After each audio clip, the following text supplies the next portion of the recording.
balls.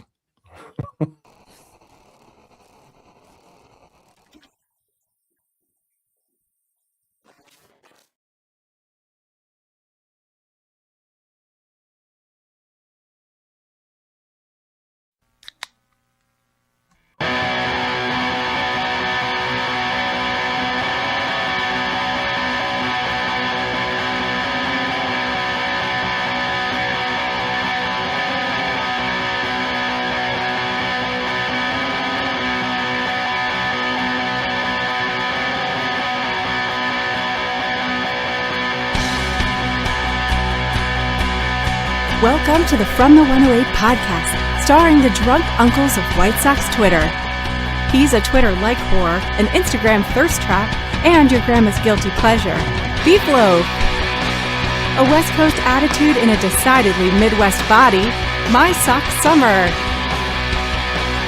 And your host, he's sharing obscure music thoughts to give you time to hit the bathroom, Chorizy-E.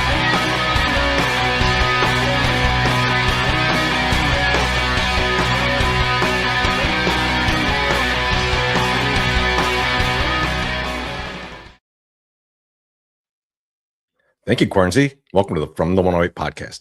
Get ready for some baseball, beer, and bullshit. And remember the drinking rules. If BeefLoaf calls himself a menace or talks about gilfs, you drink. If MySoxSummer says, listen, or starts to ramble, you drink. And if I talk music or say, here's the thing, you drink. And of course, you can make all of us drink with a tip of $1.08 or more. Please more, if you could. But speaking of drinking, fellas, what are you drinking? Beef, I'm going to go to you first.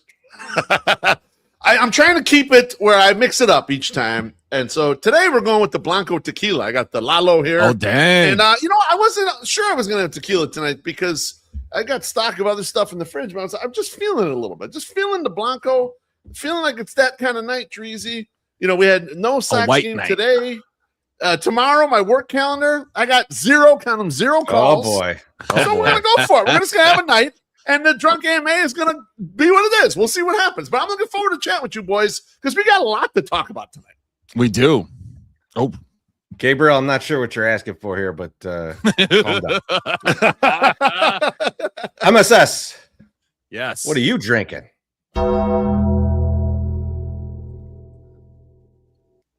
I have a all right, but all right, something different. Because I love you so much. Well then, I have 3 cold Guinnesses in the bag right next to me that I'll be drinking after that. But I was going to start off with the little Yingling. Little Yingling. You gave me a different answer. You gave me a different answer. I wanted to do that for you because it's your birthday coming up soon. So I wanted you to be happy with what I'm drinking. Thank you. I put you in the top corner tonight. I left you in the top corner. Actually, that's because I was like, I feel like this is a big MySoxSummer show. I feel wow, I love it. Yeah, it's got the makings of a big MSS show. I'm excited for it. Coming off his birthday week, I feel like he's going to really fucking jam it in today. It's very cocksure. He's cocksure after his birthday, Treasy. That's what it is. Oh, I'll be junior year MSS tonight, not sophomore year. The glow up MSS. What are you drinking tonight, buddy? Well, I was planning to get out of the house today and go get some beer, get something to drink because I still have some beer in the house, but it's all stuff I've already been drinking. Did it? Didn't happen though. I work now. So I'm fucked. You see what happened? MSS, we knew it. But look what I still had. You got a little leftover. You got the half a bottle. I got a little bit left, right? So I was like, well, I gotta have something to back that up in case I get through that. We don't know how long the show's gonna go. That's true. So I backed it up with another one. Oh. Good backup plan. Well, I have one, but I can have 2. I'm always thinking. That hamster wheel's rolling, baby. Can't stop it. Let's get a couple drinks here. Let's do it. Surprise, guy Barry Bag of Donuts says, missing my dad, Albert, a little extra today. Just wondered if you all could tip one back for him. Thanks, my friends. Absolutely. Barry, cheers to you. Cheers to my your pleasure, father. Barry. Cheers to Albert. Cheers to your dad. Just think about the good times, my friend. Just think about the good times. It's funny because it's mine and Treasy's dad's birthday today, actually. It is. Yeah, 72. It is. 72 years Happy old. birthday, Mad Mex. Yeah. Yeah. Andre. Old Andre. And then Jerry O'Sullivan says, have a night. Let's fucking go. Cheers, boys. Cheers, Jerry. Jerry. Bless you, my friend. Bitch. Ah, man. Blanco, that's going down good, my friends. Oh, man. We're going to have a night tonight. Okay. Blah. Oh, You know, it's shit. a good night. It's a good night to have a guest. Shit. Now you're fired up. Yeah. I'm gonna have a little bit of whiskey. I'll be stumbling and mumbling. So I think this is a great night. This is a great night for MSS to take over. I can a feel fair it. bit of I can whiskey. feel it. MSS, Feel it in your palms. how are you doing tonight, baby? I'm doing great, you know. Yeah, 1 week removed from my birthday. It's been great. It's been a fun time. I was on the internet today and I was perusing some tweets, and I saw this tweet. Did you guys know that the White Sox sent a Pope hat to the Pope because he needed one, right? Because I happened to see that. He was all out.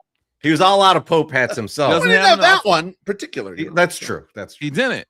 So I looked at the tweet, and the commenters did not disappoint in the tweet. And these are some of my favorites over here. If you're on the YouTubes, you can see the picture. Pope, I mean, the Pope looks like, you know, the Pope, how he always looks. And he's holding this hat. And the hat, as I think I've told you guys, I don't know if I've told the audience, but the White Sox made 10 really nice Pope hats. And they were wearing it in the dugout when they were celebrating. And they chose to send one of the nice hats to the Pope. And this one guy goes, wow, Father Bob got his own Pope hat from the Chicago White Sox. Pope Leo the 14th looks happy. Thank you. That's an amazing gesture. Let's go Southside. And then that's from our guy, Xavier, right? This other guy, Dennis, says, Double D's in Dumont says, what a disgrace to the Catholic Church. The Pope should be ashamed of himself for allowing this to happen, let alone take a photograph with it. Now, folks, got a couple comments here if you want them, MSS. Yeah. I'm a lifelong Catholic. The Pope wearing or accepting the fake Pope hat doesn't even touch top 1,000 bad moves by the Catholic Church, right? Not even close. Not even in the top 1,000%. Yes. Not even close. Can we talk about the guy having double D's in his name and talking about disgrace to the Catholics? But also, what are the questions? What are the comments? Put them up. I just pulled that back up. Well, the double D's was the first one. Okay, hold on. I'm sorry. There you go. Double D's. Why is there space between him and self?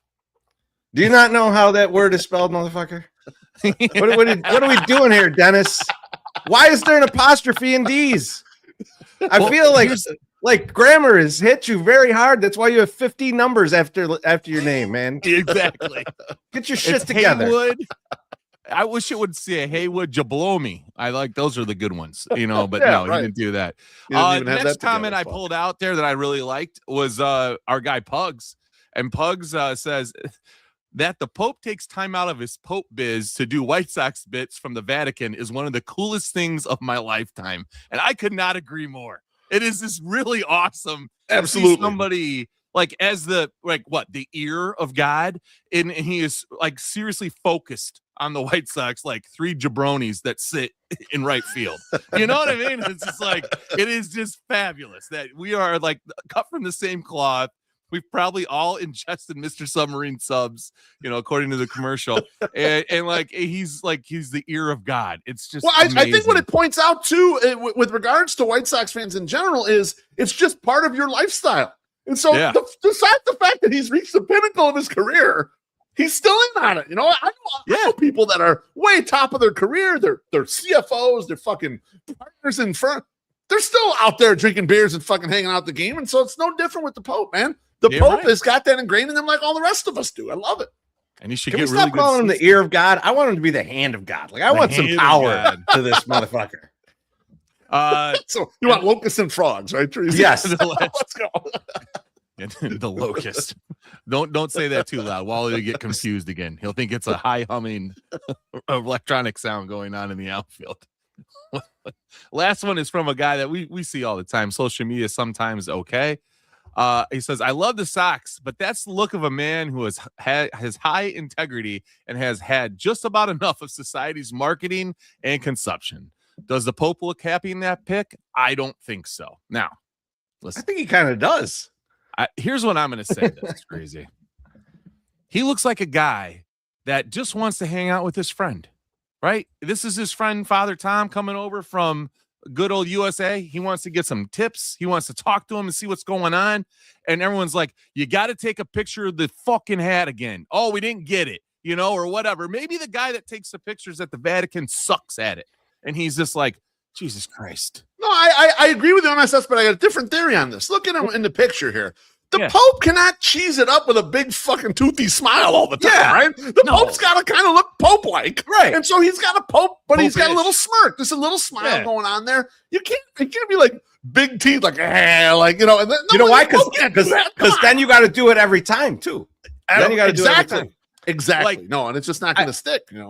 I will say about another part of that message there, right? That he's tired of all the marketing and consumption. Let me just throw this out for a second. If I think of the Catholic Church and the Catholic Church specifically in America, which this is targeting, I don't think they've had a lot of good marketing lately. I don't think their press has been very good in the past couple of decades. PR. All right? Yeah. When I say that I was an altar boy, the first thing that people ask me is not anything about church.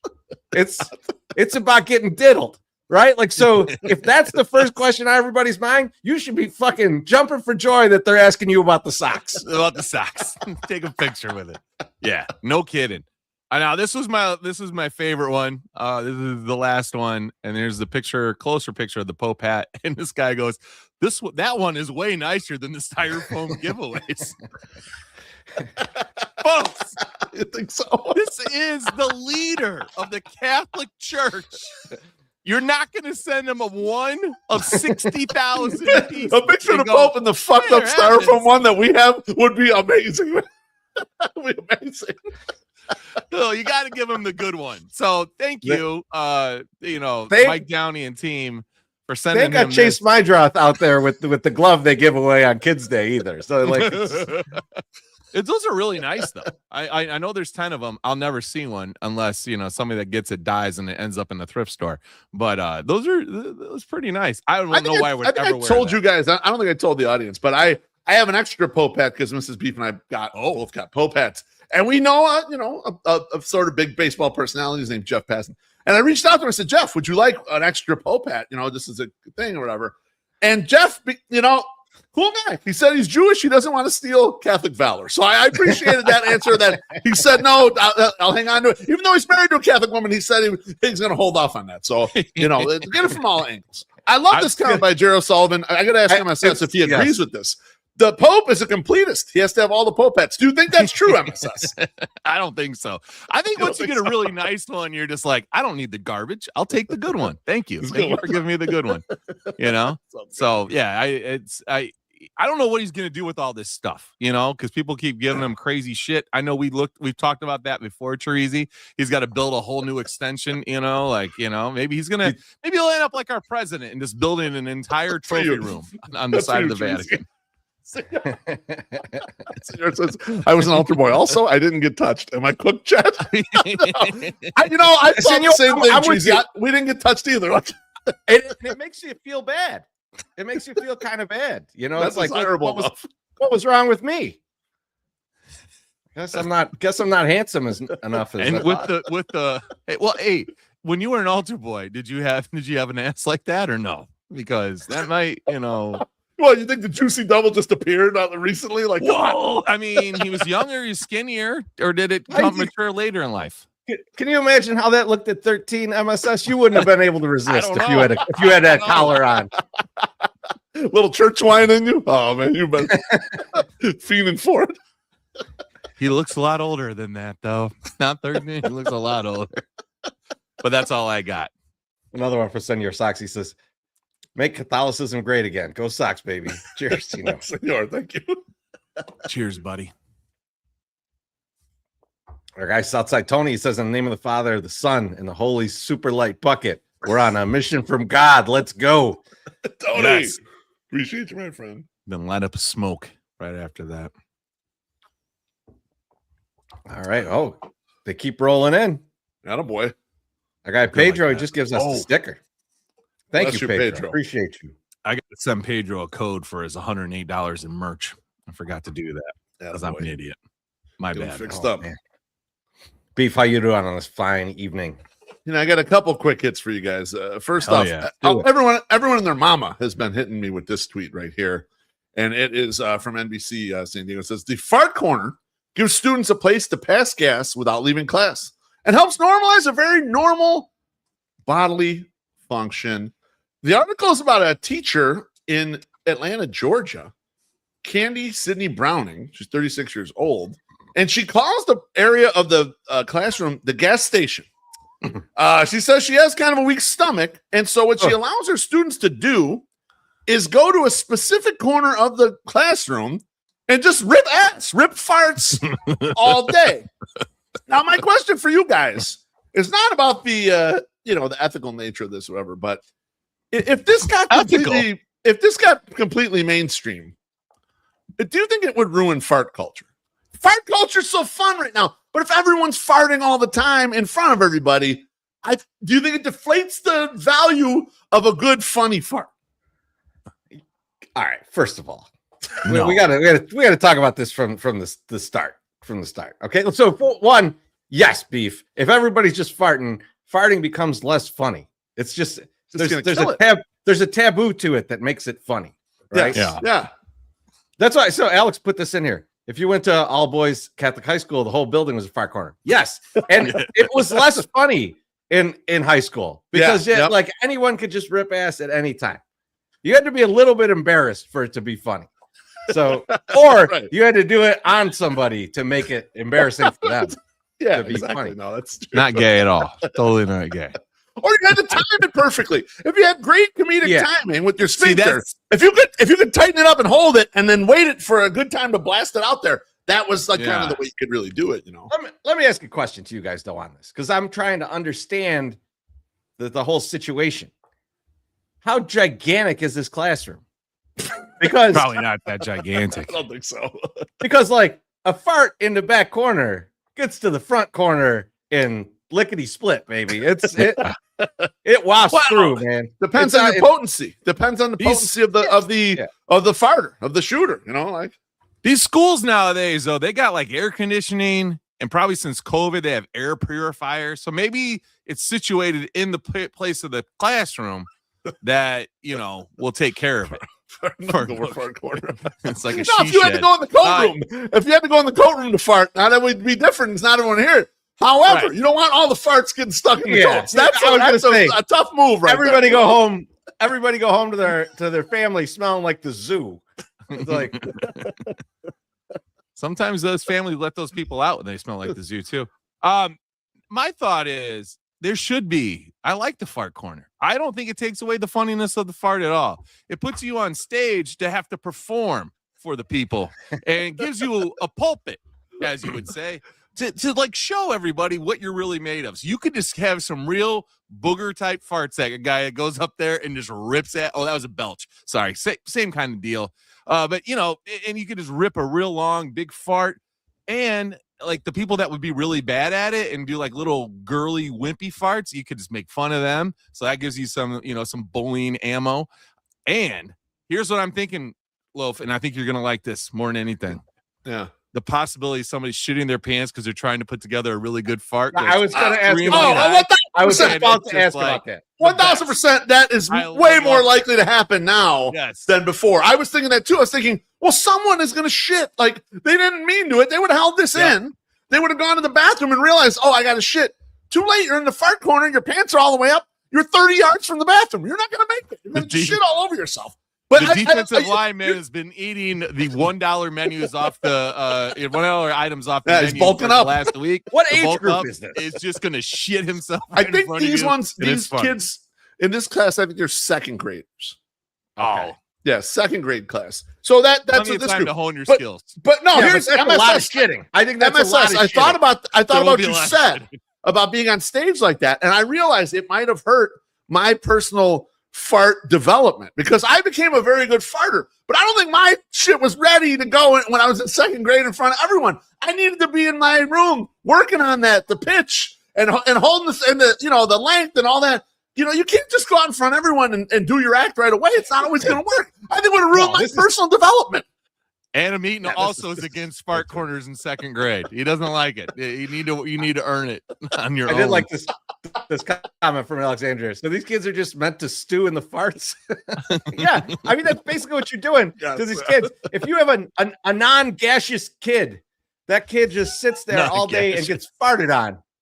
And then he's got think about the bullying. If you don't got any in the chamber, you're getting bullied by the rest of the class. If you don't got any skunk in you, like you got no defense. You're out there just getting blasted, man. Oh man! Actually, they got to divide the class like the fucking Toxic Avenger because it's the whole class been farting on them. They got to divide the classes by level of farters. Like put the extreme farters, the real talented ones go in that class, and the ones that don't fart a lot got to go in the other class. Oh, that's the only way to do it. You got it's like that. Third grade is where you start, ratcheting up the rating groups and all that stuff. Farting group in third grade, they got to divide it, get those kids apart. Fart free zones, everything. You could do it. Yeah. Look, third grade, start ratcheting it up. I know you're not the smartest, especially in math, but you're in AP Calculus this year because that's a fart-filled class, and you, my friend, are you're gaseous clay. You are the best. You are the best amongst us. A real leader. That's funny. Let's get this drink. Let's do it. Pedro says, "Oh man, Pedro, you get me with all these emojis. So, respect BeefLoaf in 2027. Until then, buy them fuck BeefLoaf shirts. I'm waiting on the respect BeefLoaf shirts. Thankfully, CWS are off today. Yeah, the White Sox are off today, which gives us a lot of time to drink, fellas. Let's get into it. Thank you for the drink, Pedro.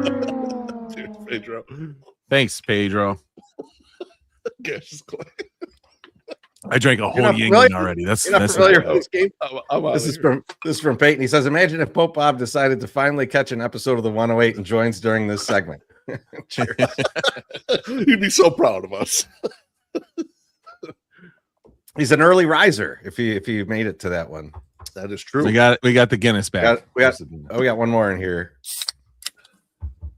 from Panerco's Sports Cards. Ooh. Give us a super sticker. Thank you. Thanks, Panerco's. I owe 2 drinks right now. I got to get this up. Gotta get the. You got to get what up? My Guinness. It's cock strong. Teresa, how are you doing this fine evening? I'm doing good, man. A weird thing happened to me today. So someone rings our doorbell, and like when someone rings our doorbell, it's typically like an Amazon driver, like drop the shit and just rings the doorbell, so you know that it's there before the people that come by and steal your packages get to it. That's basically it's the early warning that your shit's going to get stolen. Yep. That's right. But I look out there and it's a lady and she's holding a piece of paper, and I'm like, okay, well, probably because they were just doing like at the corner of our block, they were doing like a thing on CBS where a bunch of people from the neighborhood came out and were like saying like, fuck this train. You can take this train, shove it right up Justin Ishbia's ass. Like that was the thing they're saying on CBS. I think in those exact words. And so I figured this was someone trying to get me to sign a petition to say, you don't want a train. And so I go and answer the door. It was not. It was someone trying to serve a subpoena or like court papers to a previous person that lived here. Oh God! I hope it's not who I think it is. and I had it in the chat. I had to tell him in my best major league voice, this guy here is dead. And I thought, if this is your profession, you're serving these types of papers, that you might ask for a little bit more information than just some Mexican guy telling you that guy's dead. Nope. Just in red ink, wrote on the fucking piece of paper. Didn't say deceased, just wrote dead on the piece of paper and left. Perfect. That seems perfect. I don't know a lot about our legal system, but it was surprising. It was a surprising scenario, all of it. Especially because, like, the person they were looking for ain't lived here in a decade. Like, I mean, on planet Earth.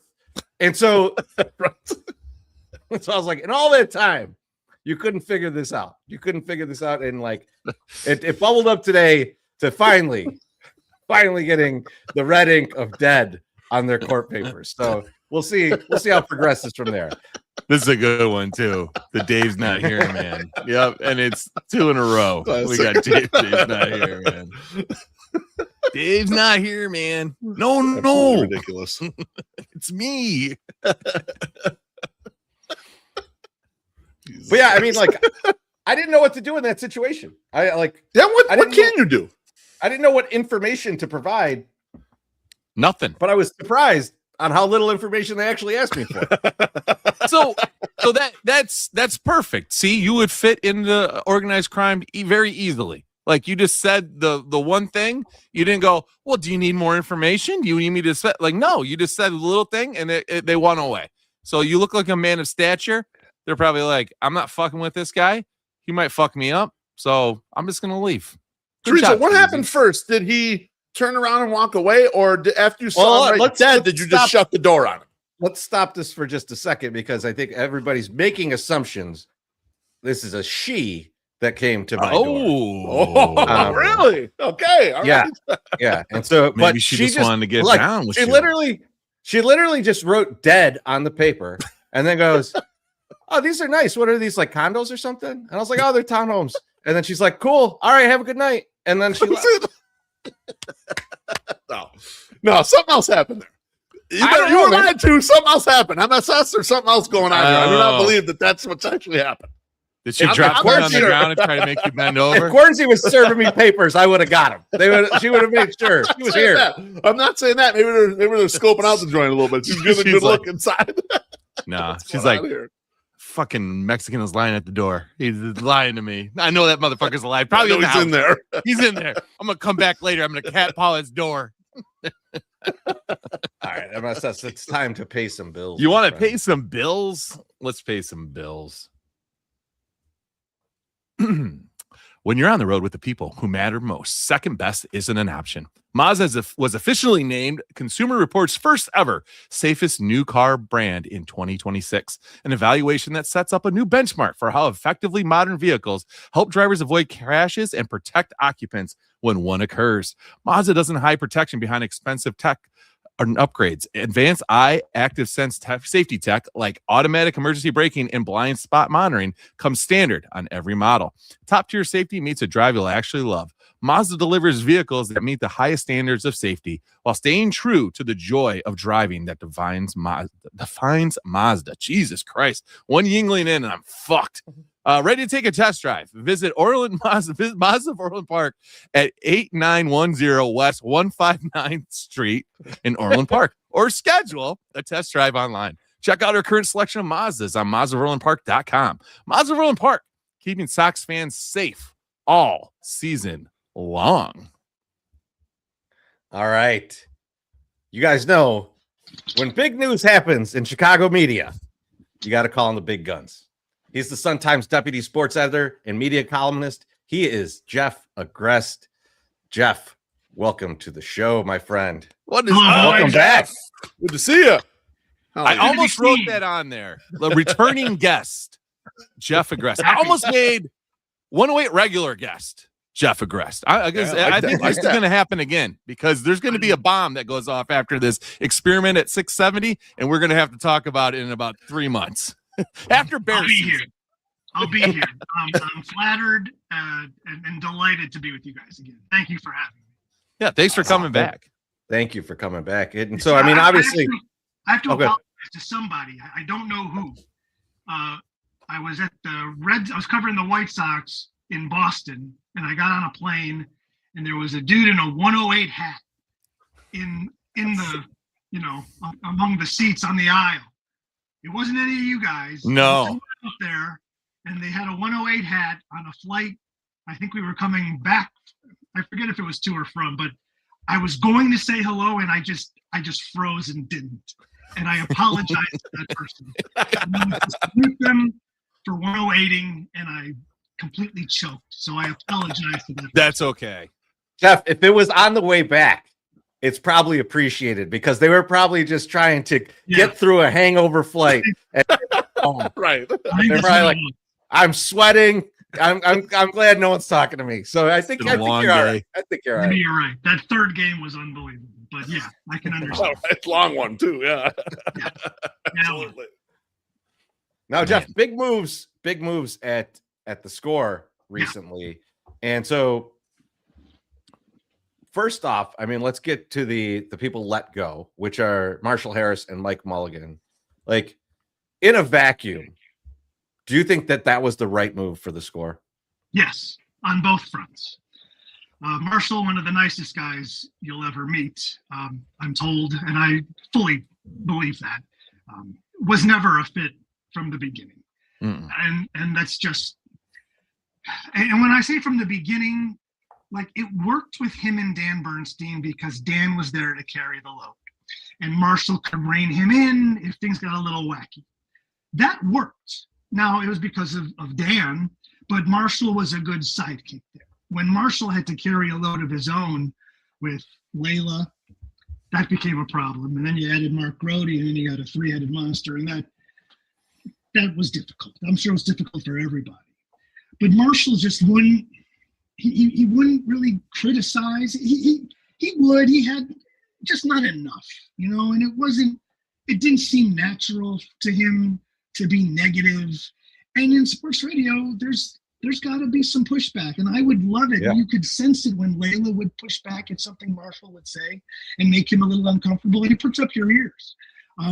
But there wasn't enough of that because Marshall just wasn't.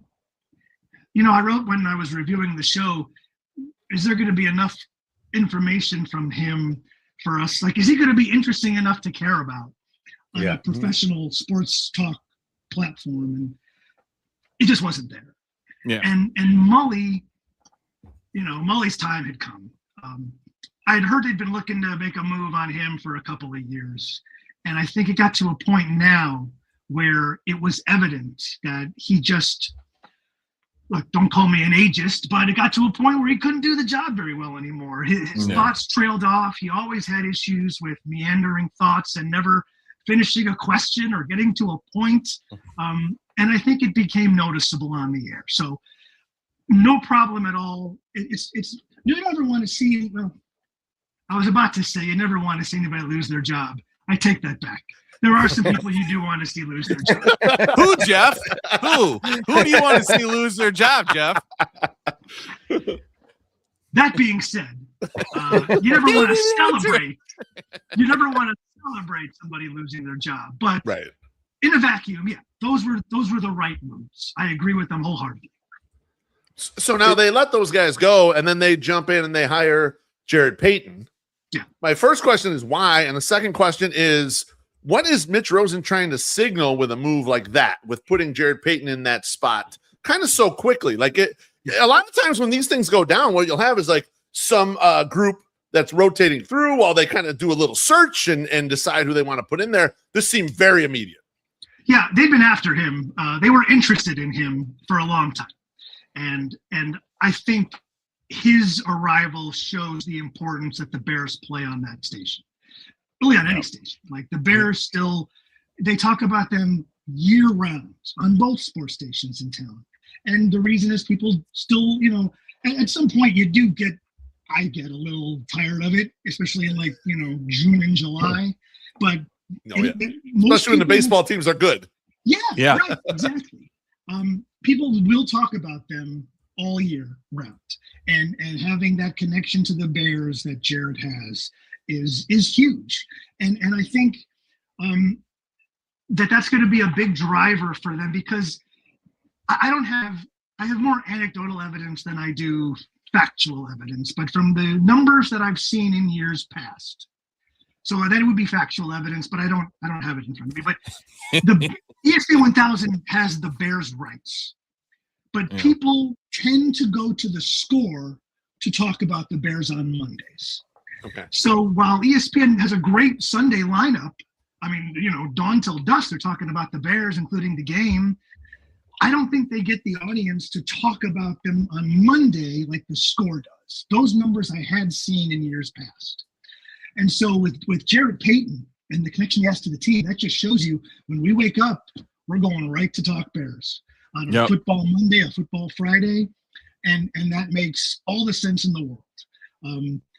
The risk that they run is you're putting, and again, I have nothing personally bad to say about Jared Payton. I don't think anybody does. Doesn't seem like it. No.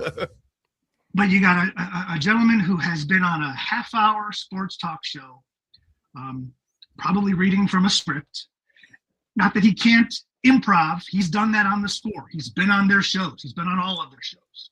But to go from a half-hour television show to essentially a 4.5 hour radio show like that's a big leap.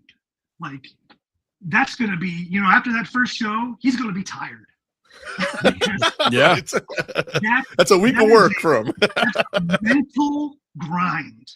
And that's going to take some getting used to. And he and David Hogg getting accustomed with each other and knowing when one's going to stop talking and one start talking. Like, what interests them, what you can poke at and what you can't, if they're going to poke each other at all. I don't know. They don't seem to have much of that in them, but we'll see. It's going to be a challenge, and I think that's a fair assessment to make when you're going to make a move like that. It's going to be rough at first. Well, the two things. His partner, as you pointed out in the article, doesn't stop talking. He's been given like he's everywhere, right? So like he doesn't have to fill too much time. But is this where, and because I'm not a professional, I'm in my basement right now, Jeff. I don't know if you know, it's not a fancy studio, but like looking basement, that wall. I appreciate it. This is the clean side. The other side over there, you don't want to see. But like, is this where you like are weighing like leaning heavily on your producer to come and bring you stuff and to show you this stuff? So the producer is probably just as important to like get him the information that he can make him look good too, because you can't know everything about everything, right? And it's just like our guy Sam Paniavich just did morning the other day, on the 670, and the amount of stuff that comes out of his mouth when we talk to him is amazing. But then when I hear him on the radio, you're just like, how the fuck does he know all this stuff? Like, he's out late too much. He's he's drinking. You're just like, what are you like? You're forgetting half the stuff, and he knows everything. He has something to say about everything. So it's, it's interesting, that now you're going to have this guy that's used to half hours, and then now you got to fill, 20 plus hours of time. And it's like, Oof. Yeah, and Dustin Rhodes, who's been their longtime producer of the morning show, is going to have his hands full making sure that Jared in particular has enough information. Ryan Porth, Mitch Rosen's right-hand man, he's going to have to get involved in this to make sure that everybody's on the same page and has enough pages literally to put a show together. It's going to be all hands on deck to begin this thing until they get comfortable enough, assuming they get comfortable enough to get to a point where it can run itself. It's going to take time. I was critical of the pairing to begin with, and the way I looked at it was, whenever a team hires a coach, what do writers do? They pick a side. Is he going to be good? Is he going to be bad? Yep. What do we think? And I think there were some concerns with this pairing going in, and that's what I said, and I stand by all of it. Could that change? Absolutely. I even said Peyton could be a hit because of the connection he has to the station, to the Bears. I'm really interested to see if things go sideways for the Bears, how critical he'll be, because he's part of the family at Halas Hall, being Walter Payton's son, and how much he'll push the envelope like an old-time sports radio guy would if things don't work out the way people think they will. Yeah, I mean, even him kind of go, if he comes in there and is just like, hey, they should move to Hammond. I mean, like, you're going to piss off like half the people, right? Like, I mean, so we'll see what he's willing to say, what he's not willing to say. But Jeff, you mentioned, and Beef alluded to it a little bit, of like, usually there would be a shuffling, right? In this kind of thing. There wouldn't be like, there might be someone coming in from the outside, but not right into the big role, right? And so you mentioned the dried up pipeline in your article. Why do you think that happened? Why do you think there's just not talent coming out? There's no farm system. There's basically absolutely no farm. And where there is, what's interesting is I think there really is at ESPN 1000. Shay Norling, the producer of the morning show with Cap and Jay Hood, I think he's great. I enjoy when he comes on their show and either takes his shots or just expresses his opinion. I love his voice. I love his energy. That's somebody who eventually would be in that pipeline. Chris Black, Adam Abdallah, they had to leave to get their own show at Westwood One. Yep. And all three guys were producers. And that's what the Score doesn't have right now. You know, Jason Goff, one of my favorites, was a producer. He was a caller who became a producer. Right? Exactly. He was Jason from Evanston, if I remember. Yeah, like 12 years old. Yeah. Yeah. And he got there and he became a producer. And I just love when he talks because I just think he's such a good speaker and he's so clever. I'm glad he's gonna be back on, with Dan Bernstein's operation at 312 Sports. But like that's a prime example of what the Score doesn't have right now. They could again, but I'm not aware of anyone in that field of producing who, like Black and Abdallah and Norling over at ESPN 1000, who could jump in and take on a show. They do have like Tanny. Tanny's a great producer, but probably not like right. He's a sound guy, but he probably could. But I'll never. Remy, forgive me for mispronouncing his name. Among their morning backups who they've had this week. Oh yeah. He's out there. Remy was on with Sammy. Sammy P. Yes, yeah. Right. And like you guys said, Sammy's done radio. Yeah. Like, I know he's at Fox now, but he's a gem on the radio. But that's not his main gig. So he's at other jobs, and that's cool. But yeah, the producer pipeline isn't there right now, and they really need, I think, to address that. Yeah. What way could they, Jeff? One of the things we've speculated in the past, Chorizy and I were like, why not? They have a podcast feed. Why don't they open it up to some of these guys and let them gamble a little bit on an hour of each of these guys a week that are kind of like the producers and give them the shot to do it? Instead, they just simulcast kind of the stuff that's already on the air, and it feels like a waste of a podcast feed in a way. Like, my only assumption would be that they don't trust them yet. And they need to figure that out. They need to work on that. They need to, whether it is, like you said, a podcast, almost using it as practice. Matt Spiegel had the podcast where he would have the baseball announcers on. That's cool. Lawrence has his own House of L podcast network. He's had it for years. Yeah. Right. Yep. Right. But it's like those guys don't need that. They enjoy doing it. So great. But I think maybe getting the producers on air, contributing to the conversations with the hosts more. They need to, if they're comfortable doing it. Listen, if you're a producer, maybe you're not comfortable doing that, and that's true. Fine. Yeah. And be a producer. Specialize in that behind the scenes work and getting the guests and formulating the show topics. But if there's people who are interested in being more active in the discussions, then let them go. What is the downside? Yeah, you may have a bad show, but then at least you've learned something about that person, and you have the next day's show to address that or not let that happen again. I think some more chances need to be taken for them to find that for them to create that next pipeline. We've talked about it internally. I think we were in the soak, actually. I think we were in the hot tub talking about it, and we were like saying, really? Yeah, well, we do a show every Sunday. Show. We got a Sunday. The Sunday Soak. If you want to come join us sometime, feel free. I know you're not. You can come jump right in. It's fine. Our wives won't care about that. But we'll have. We were just talking about it. And we were saying, that it seemed like 670 had been so adverse to like having podcast people on or having Barstool talent on or having this kind of stuff. And that would be a place that you would think you could draw somebody from, like a local guy, like Chorizy mentioned Eddie Barstool, and he's done stuff for 670, famously, irked Dan Bernstein, who I think is probably in a better position now and probably would have a really good show with Eddie.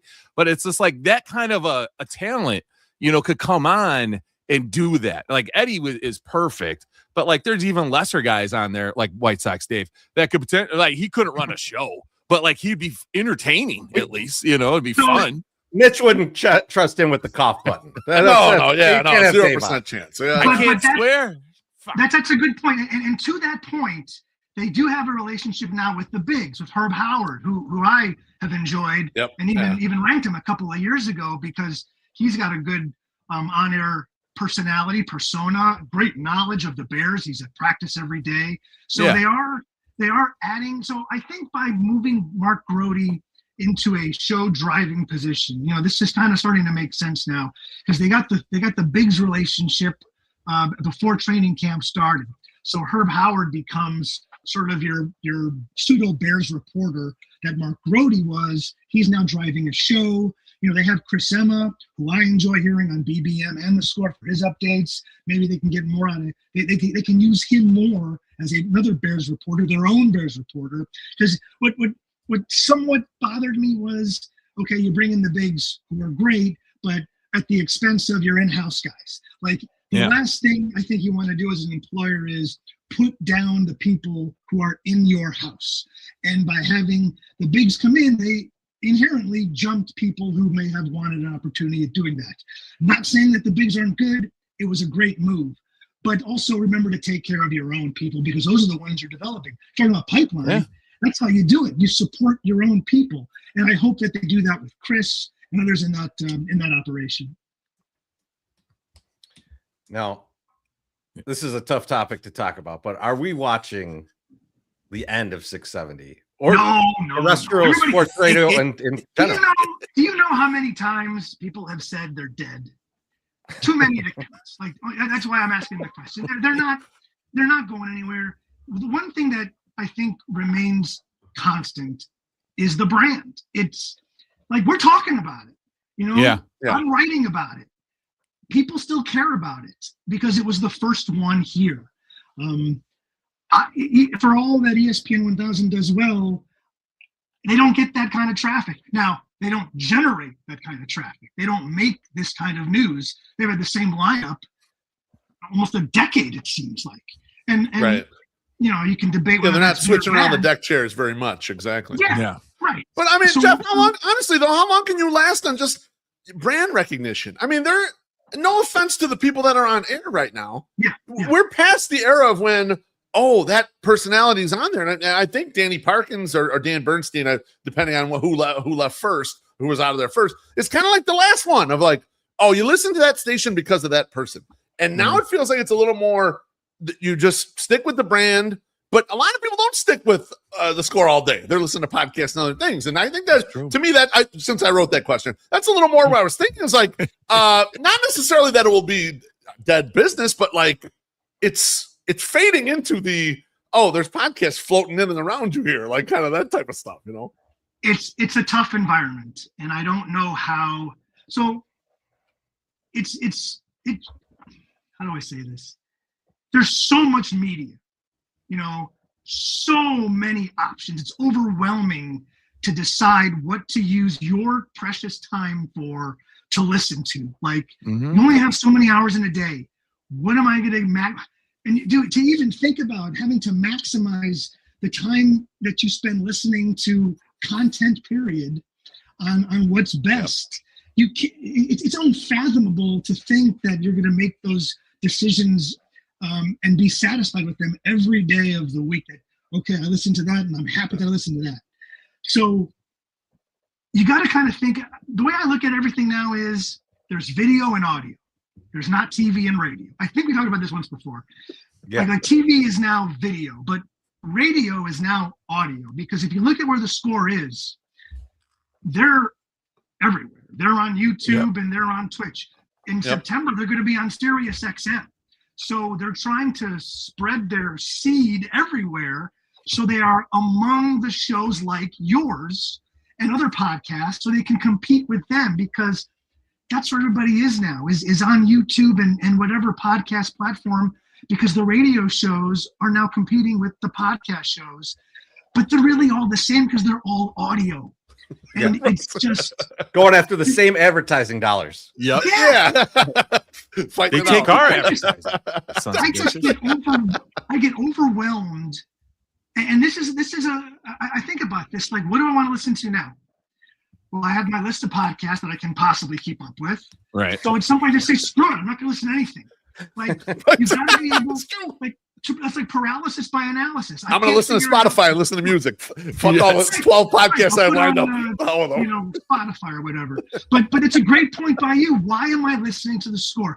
I loved, and I've written it a million times, Dan Bernstein was my guy. Yeah. That's why I listen to the score. Now I sometimes listen to 312, but it's a different habit having to go to a podcast, right? Just to flip it on radio. Yep. So yes, there are so fewer people that are go-to people out there on radio, because now they're on podcasts, and I've got those people too, and it's hard for the consumer to keep up. And it must be hard for the producers of the content to maintain. Jeff, I do have one branding question since we brought up branding. What are you more likely to start saying? The Willis Tower or 104.3 The Score?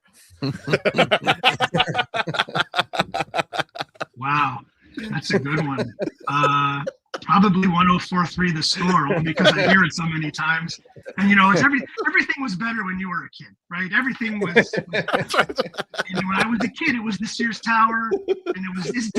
Isn't the John Hancock? Doesn't that have a new name too? Yeah, it's like they didn't even give it a name. It's just like the number now. It's like 875 something. It's the Hancock Building. A bunch of nonsense. That is goofy. Now you brought up Dan, and you also brought up Jason, and Jason is joining Dan over at 312 Sports. Is this a move towards kind of CHGO's territory, or do you see this as something different and maybe something new in the Chicago podcast space? No, I don't think it's CHGO territory. I think they're really lenient. They're really dependent on their team coverage. By that I mean not Cubs, Sox, Bulls, Hawks, Bears. Yeah. That's what they're about. And Dan has the 312 has some, what they have, the Cubs one, a Bulls one, and a Bears one. Yep. But I struggle with, because there is overlap, obviously, and with Dan's show and the Forward Progress show and the Bulls show. So I tend to listen to Dan's show, Unfiltered, and I will check out Jason's show, Unscripted. So I look at that platform as more personality driven for Jason and Dan. And CHGO, I look at them as who do you want your coverage from? Do you want it from Jay and Mario on the Hawks? I like them, so I listen to them. Do you want it from Adam and Adam John's Adam Hogue with the Bears? I like them too. I check them out. So I think they're more team related and personality driven at 312. And both, it seems like both are working. They've grown. CCO has had to make some tough decisions, which is what happens in this business, and it sucks. But I just never imagined we'd have this many competing media outlets in Chicago. Again, when we were kids, it was the Tribune, the Sun-Times, the Daily Southtown, the Daily Herald, and now there's so many more platforms. And really, the more, fine, let's all go. Make it better for the consumer. Make it better for all of us to compete against each other, so we're not resting on our laurels. But you do wonder at one point if the consumer is just like, I can't possibly keep up with all this. It's too much. Yeah. Right? Well, now, there's some lazy people. Streaming. Netflix, Hulu, Amazon. Right. All this stuff. Apple, Peacock, Paramount. It's out of control. Pretty soon you're gonna have all of them just to watch a baseball game. Right. Like if any industry needs contraction, it's freaking media that has every channel, every genre available to people. It's insane. Now, Now, Jeff, Jason Goff is a veteran of doing podcasts, so different than Dan Bernstein and Matt Abatacola kind of jumping together and hey, let's figure this out for a year. Jay did a bunch of years of the full go with the Ringer, and that stopped only a few months ago or whatever. So do you think he adds a different element to this? And also, is he bringing maybe a different audience? Because there was the Chicago audience, but I think his audience is kind of morphed. I think maybe he's lost a little of the Chicago audience, kind of doing a little more national show and then being very bull centric because he was on the pre and post with Kendall. Do you think he kind of brings in a different audience that they just don't have at this network at 3 and 2? Well, I think being on the Ringer network will bring some of that audience over, because that to me is a national network.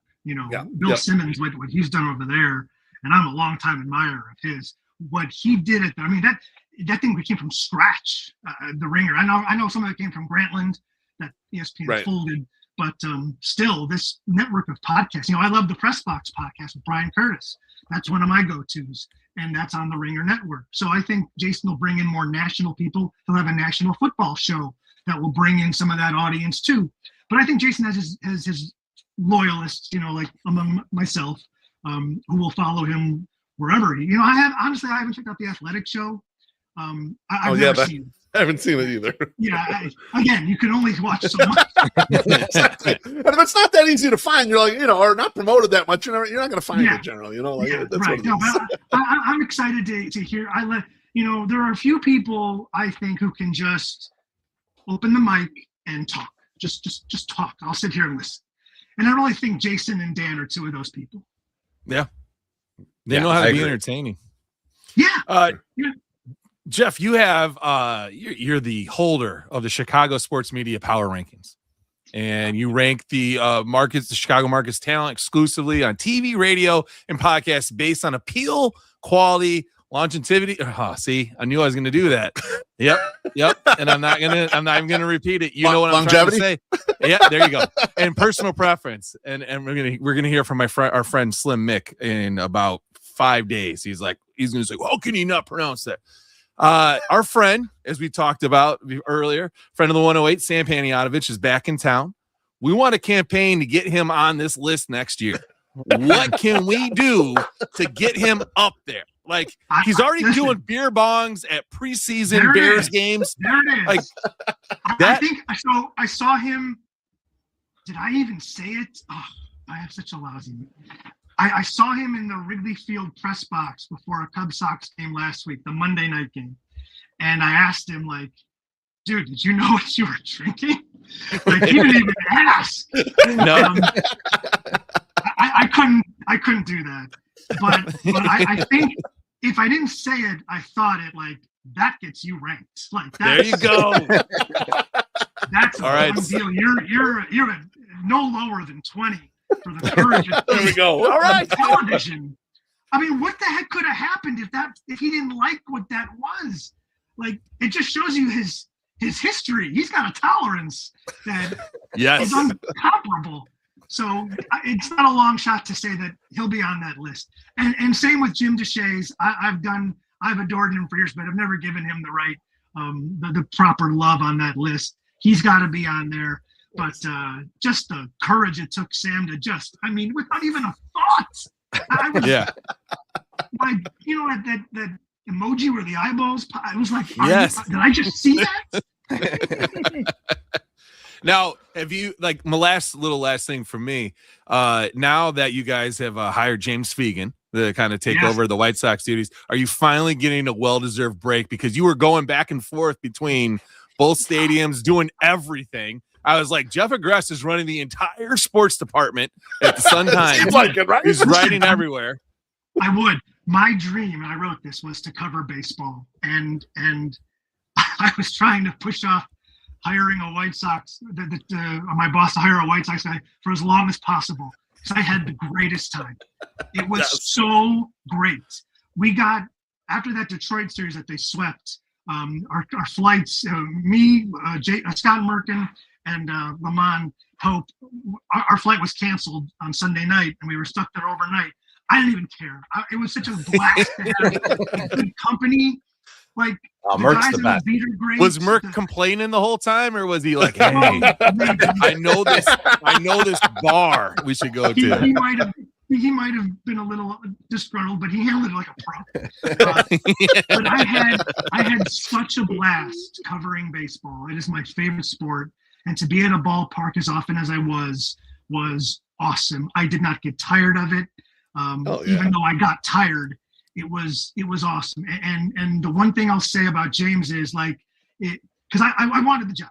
I'll throw it out there. I wanted it, but it wasn't possible. It just wasn't possible. But I said this to James. I said, if I'm not going to get this job because it's going to you, then I'm good. Because I think the world of him. You guys must have had him on here a number of times. He's awesome. His wealth of knowledge, not just about the White Sox, but the nuances of baseball are fantastic.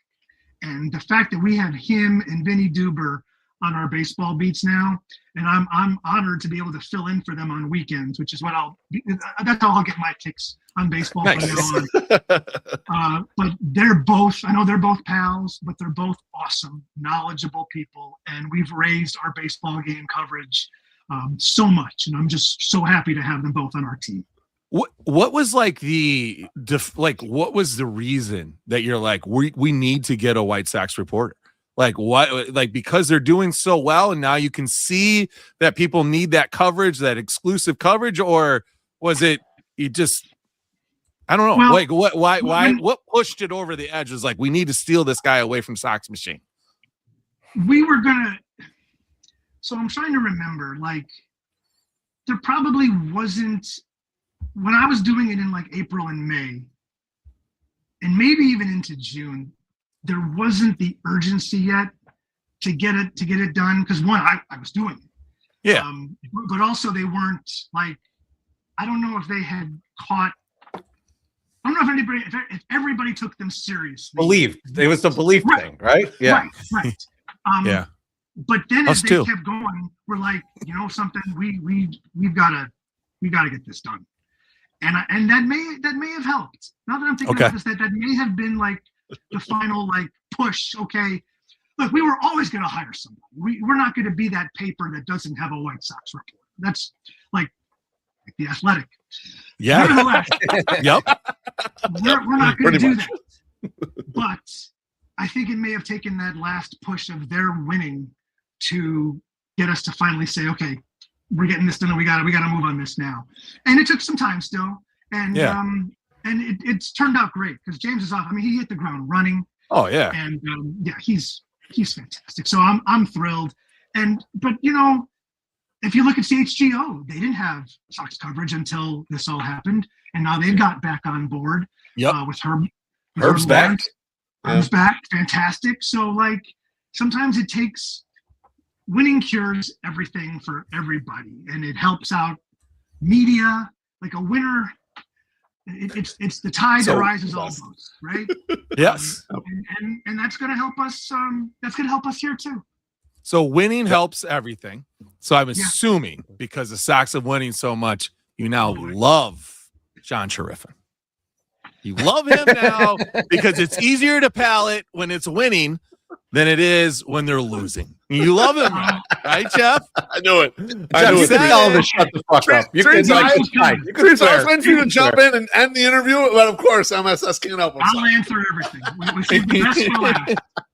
So, John and I have met and talked, and we're getting along swimmingly. He actually approached me in Minnesota, and we had a conversation, and we both learned a lot about each other in that time. And we cross paths and we chat now. And it's delightful. It does He's a good make guy. He does make for a better, like there was that, with the the elephant in the room. I almost said pink elephant, like Dumbo. The elephant in the room. And we would I wasn't going out of my way to avoid him, but I wasn't going to be a jerk and start talking to him when I'm the guy who. But he approached me, and we were in the Sox dugout in Minneapolis, and we had a lovely talk. We had another talk, and we're cool. But yes, there are still. He's having this is his best season. Not even close. Oh, for sure. For sure. And yes, winning helps. There are still things that bug me. Buddy. I don't know what that is. I don't know. I love it. Not sure about that one. I still think there's still overhype. Jason Benetti would do this too. and I adore Jason Benetti, but he would tell you what you're watching is the greatest thing you've ever seen when the White Sox are doing well. And you don't need to say that. We know. Like, I can see it. I know. I'm watching it. You don't have to. You have sell it. eyes. But John will do that more. He will take that to a. I said to him, I think you're more of a hype man, and I don't particularly like that. Like, the winning is the hype. I'm not watching it for your hype. I'm watching it for their hype.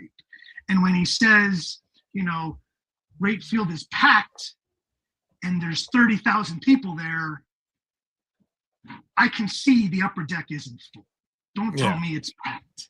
It's like, you can get away with that on the radio, but when there's visual evidence, like we still, they're winning and it's great. And I'm sure he's having a blast because of what he started with from the beginning. Oh yeah. I'm sorry for the beeping. I thought that would go away. But that's okay. That's fine. It's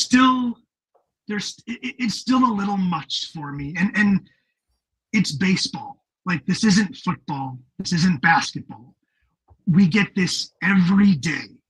And the energy that he has, which is great for baseball, like, there's nowhere for Len Casper would say this, not about John, but just in general, because I've talked to him about this maybe more than anybody in broadcasting. You've got to have somewhere to go.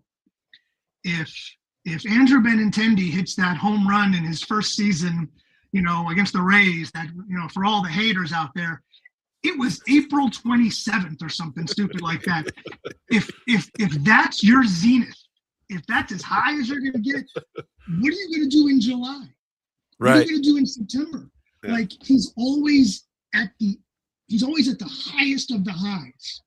And I think for a viewer, and Len has said this too, Boog has said this, all you need to do is not annoy the viewer. If you just don't annoy the viewer, you will get the benefit of the doubt. You might even be beloved just because you're not annoying the heck out of the people who are listening to you. It doesn't have to be hard. And I think John tries really hard. He doesn't let moments breathe. All these dramatic walk-off home runs, he keeps talking. Just listen to the crowd. Let it breathe. Then Steve comes in, and then let it breathe some more. Like, less is more. And I think until he really accepts that, there's still going to be work to do. Yeah. Well, it's better. That's what I think. Yeah, no, I appreciate that, Jeff. I think it's a very honest take, and I think it's a fair take.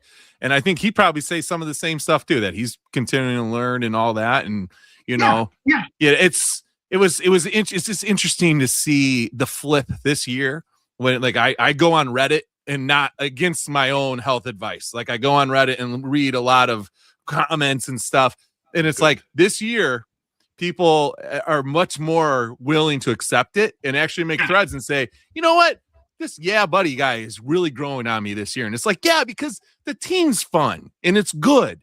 And you didn't hate him necessarily because of his broadcast style then, when you're losing 120 games here, it's just not fun. So, like, it's not going to be good. It's still a tough decision. When, the Sox have a decision to make, because this is the last year of his contract. It is option years, but that is now, and that's what he wanted, was a tough decision for them to make. Now, you see you guys follow Awful Announcing at all? Yes. Okay, so they had their TV, the rankings, and they were up to 21st, is from what I understand. I have to read them. So they went. It's a big jump for them. It's a big jump. Yep. I heard that he made a plea on his Instagram, I want to say, or was it?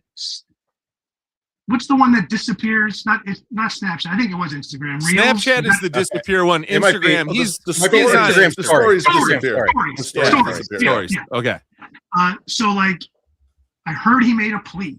I can't prove it, but I was told reliably he made a plea. Like, I was just like, really? Like, just, we're not in an election. Jeff, what's the year. proper way? Slip 100 or 200 the door? Like, Yeah, how do you get a couple nice notches up? What do you? The guy told me, he's like, listen, man, he's in a contract year. He's got to do what he's got to do. Fine, Fair. fine. That's funny. That Jeff. one kind of rubbed me the wrong way. I could imagine that. Jeff, before we let you go, I one last question for you, because I know when the openings happened at the Score, everybody's mental Rolodex of, oh man, what about this guy? What about her? What about them? Who's the person right now that you thought of that is not on radio that should be on sports radio in Chicago? Oh my gosh. Like anybody available or just anybody anywhere? Anybody you want. Just when you heard the openings at the Score, you said, who do you want in that chair? Mitch should do this. You know who can handle Dave Howe for that much time? I mean, like you have to have a lot of gumption. The one guy, and I wrote this, who never should have left sports radio. It wasn't on his own. Is Brian Hanley. He belongs on sports radio here. Now I know he's been long removed, but to answer your question, before I get back into Brian, give me Ben Bentley, give me Bill Jouse, give me Gleason, and give me Tellinger. That's what I want. Because I was a kid coming home from ball games. Yeah. On Sundays. Can you smoke cigars on the simulcast? Absolutely. Bring the whole shebang back. Man. You can even bring in it was Joel Muschel on that show. Mulligan even appeared sometimes. Yep. Towards the end up. To answer your question, that's what I want. I want those four guys, dig them up, put them back on the set, and let's have at it. But the one person, dig them up. The one person who belongs back on sports radio because he was unceremoniously tossed from it is Brian Hanley. Because I thought he was pretty good call. Sensationally underrated on the radio. He was better on the air than he was in print, and he was pretty good in print. But he was sensational, I thought, on the air. He was articulate. He was knowledgeable. He really helped carry that. He was funny too. Show. He had great humor. I mean, that helped. He had a good Bulls guy. Good Hawks guy, like knew hockey. He could talk about it all. And you know what? He had for a newspaper guy, he had a good soft spoken radio voice. Like he could have hard opinions, but it didn't come out hard because of the way how I don't want to say he was soft, but it was like a light voice. Mm-hmm. So I miss hearing him. He was on AM 1000 for a while and then kind of disappeared. And I know he was big in the horses in Florida, a big horseman. Nice. Yeah, but he'd be one of all the people who have left. I'd like to have him back. I love that call. That's a good answer. I really like that call. Thank you. Jeff, thanks so much for joining us. And I know MSS invited you to the hot tub, but me and Beef have had long talks about sitting around his poker table and doing a revamp of the Sports Writers on TV. If we do that, you're in. You're in. Yeah, you come to my basement and we'll hang out. Yep. I would smoke cigars in Love's house. You can take all my money because that's all that's going to happen anyway. Listen, I adore you guys. What you've developed here with this show and the following, that you had your own bobbleheads at a Sox game. Yeah. That's unfathomable. This guy, right? We got that before Chuck and Ozzy got it. I mean, come on, we're the draw. You talk about content creators, and what you guys have done is beyond anyone's imagination of what's possible for a content creator. So for all the work you do and the joy you bring, thank you for your work. Thank you, Jeff. Cheers to you. Thanks for coming on. Thank you for coming on, Jeff. We'll talk to you soon. Anytime, guys. Have a good one. Care. That was awesome. That was great. It's always great when he comes on.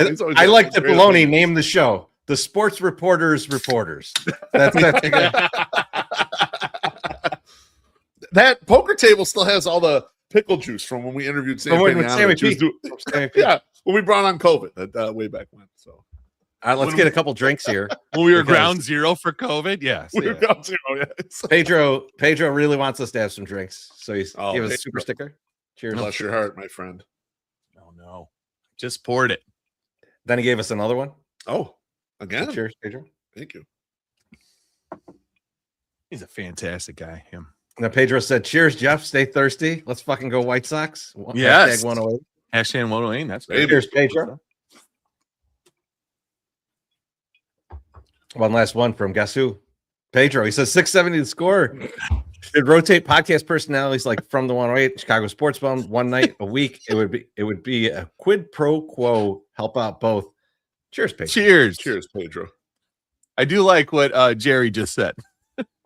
I've got a thought on that, but Oh, hold on. Giselle. Giselle, yes. Giselle's back. I remember Freddie Garcia. How dare you? Jesus over baseball. Or maybe No, Jesus over baseball. I think it's don't know. Jesus. I think it's Yeah, Jesus. I think he's talking about Jesus Mate. I do like that Jerry says, fantastic guest. Please have him back on when the score falls apart. What about John Carney over here? For all the haters, Julie DeCaro. Oh, my girl, baby. Julie and Sammy P. Morning show. Bring it back. Bring it back. Oh my God. He would love it. He would love it. I assure you. That was a good time. That was a good time. I like those. I a good like time. having him on. I He's think- just fun. I think my favorite part was you talking about how much you love John Shriffen for 10 minutes. I did not talk about it for 10 minutes. Hang on, though, Trezo. I like that he got the question in there. I like that he pressed him on it. And that And was good. I like that Jeff said, I met him. Yeah. Good guy. He kind of gave a very full answer, And he also he said he don't like the yeah, buddy. he doesn't like No, the yeah, buddy. Fuck, But Jeff, I'll fuck, you're gonna make traditionalist. me yeah, buddy. His answer though, like pushed further into what we've talked a lot about is like Yes. baseball fans want a certain thing, Yes. even if it's boring. And he kind of said it like, don't annoy the audience. So just be fucking wallpaper and that's good. Like I was kind of like thinking, like that doesn't seem right in my opinion. I don't know. That's why people like Connor McKnight.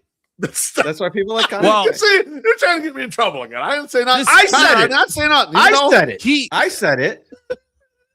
Me and Connor love each You other. guys are boys. We're boys. You don't like me though. I You could can tell you throw don't like some me. shit Fine. at Connor. You can feel the animosity when Connor- you're hanging out there for a little bit. You know Connor who has probably also thinks me and animosity you are for us, brothers, Loaf. Beef?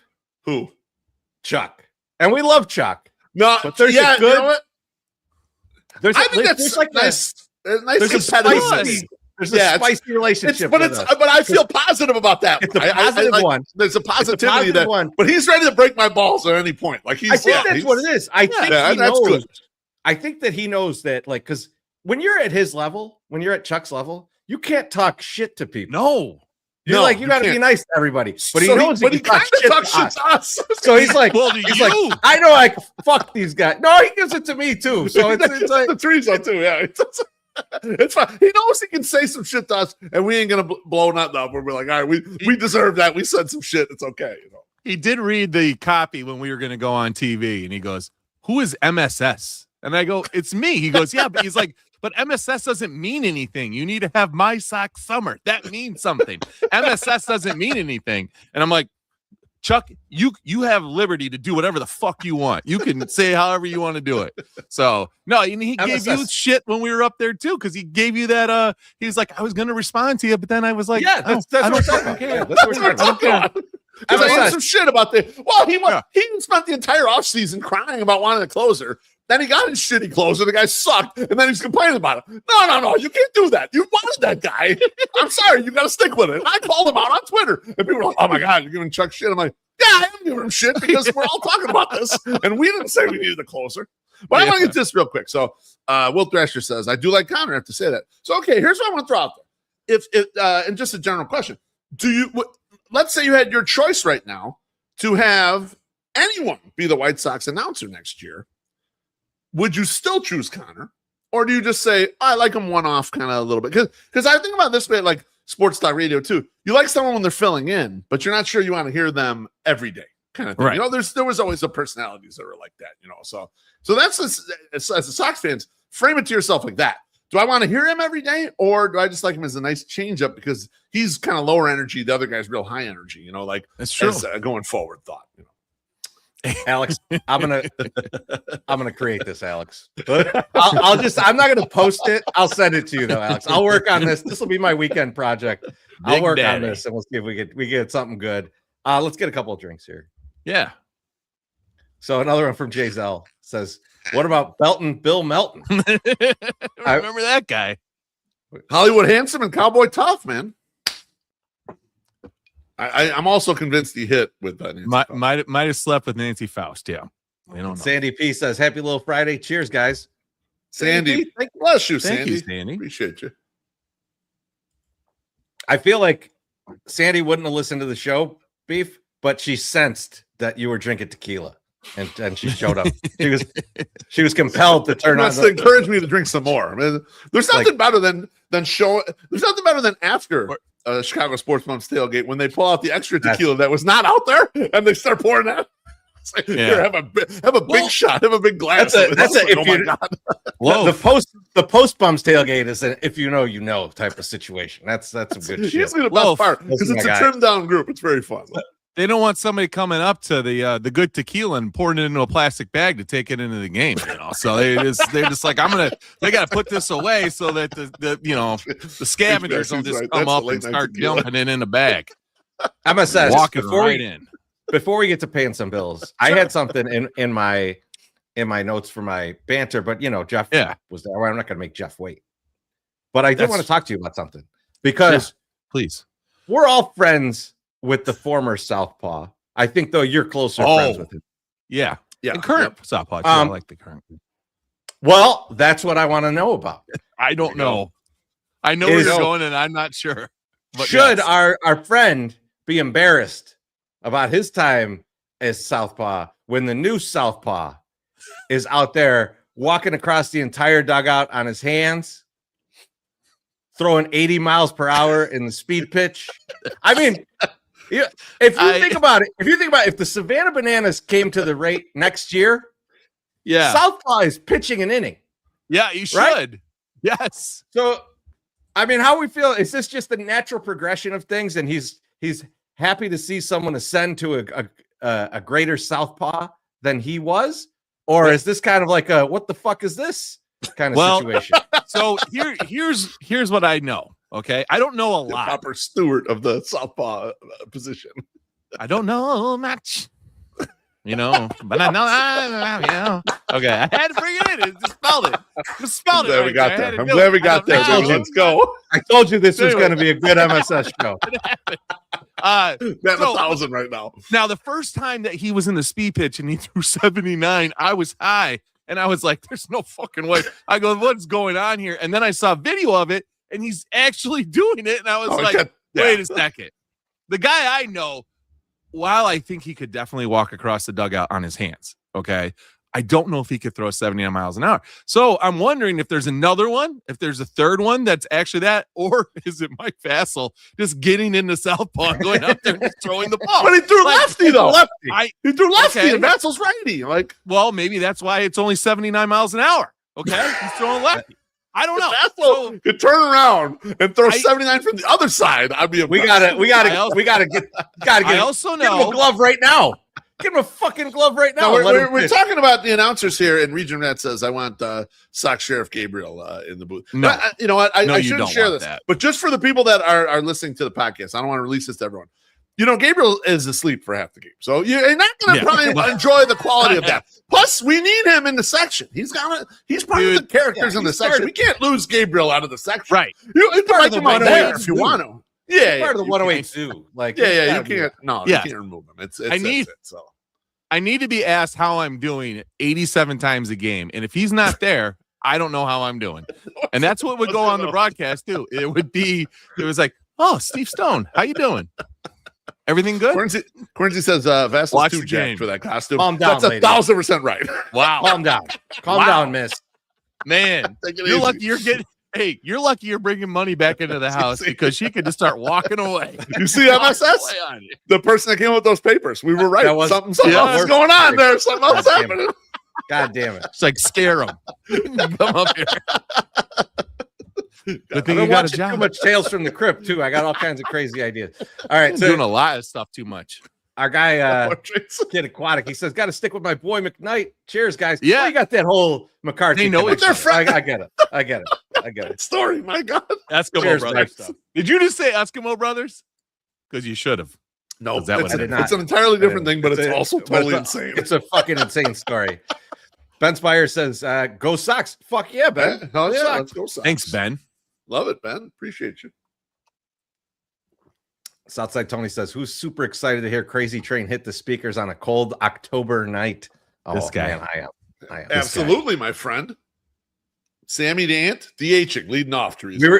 We were sitting there last night, and he's coming up, and they went out to talk to the pitcher. So the song keeps going, and Chorizy was like, "I love when it gets to the lyrics of this, like it's like." Let it roll. Then you got Ozzy rolling through the speakers, man. It's fucking, That's awesome. yeah, that's fucking. I mean, That's how great it song. goes. I wish No, it I'm would not get to the good. Randy Rhoads solo, Yeah. You did the It Aaron did- it Neville did the version. other You did night, Aaron which I Neville appreciate. doing Crazy Train, which which we something. should record, actually. Let's be honest. But now, MSS, Yes. it's time to pay some bills. All right. Get ready.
I don't want to MSS, hear what, I am. what? I was just to say, I am buying buying from myself. Right. Yeah. The green baseball beer and bullshit for Which one? halfway to St. Pat's. Yeah. There's I like it. And then I'm gonna get that orange one because I'm gonna wear that when I'm going to like bear stuff just Texas. to confuse people. Just to confuse people. So I got like an orange shirt on, but it says baseball. Like I want that just to confuse motherfuckers. So listen, I never want to hear again that we don't have colors because we have colors up the ass now on all of the shirts. I was like, I'm going through the baseball beer and bullshit. We've only done that in black and white. Like we've never done it on anything else. So I'm True like, that. well, I can change this up. I make it crazy. So I made all sorts of different crazy colors. So you got, I think there's like 9 different colors in that one, or 12. I think it's 9 or 12. But there's like 3 greens, and I noticed that today, and I was like, how high was I when I decided we needed 3 greens? But maybe I'll take one of those out. But there's a lot of good stuff out there. There's the GFY equipment that I was getting yelled at to put up, and it got a sale today, so I was very excited. Yes. Was it the one guy who told you he'd buy it? Yes. Exactly, the one person. And then I'll get back to pushing it. I love those shirts. The other one that I was excited about is the Why Not Us is selling now, like hotcakes. I saw it. Hotcakes. I saw it's moving. People are buying. People that are like starting to crazy. believe. They're starting to believe. So yeah, if you need a Why Not Us in the classic Chicago font, we are your people. 108.ing/ Yes, Southside merch. Jeff. GFY Awards next month. They're coming, baby. Nomination. Yeah. One quick Good to know. thing before. No, actually, fuck that. We'll get to that later. Okay. I was gonna go read some comments. Let's do some White Sox talk. There we go. Perfecto. That's such a great picture. All right, MSS. I'm gonna kick to you first because you are the guy who embodies the fan for our podcast, and some fans, Yeah. maybe in the cheaper seats in the stadium, Mm-hmm. decided to have a little powwow during the game. And I think you got a video of it. So why don't you play the video for us? Yeah, here's the video.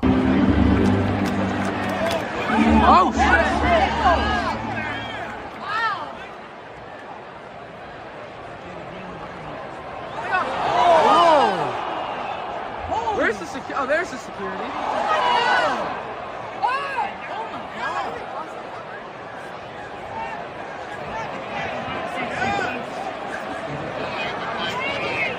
Oh,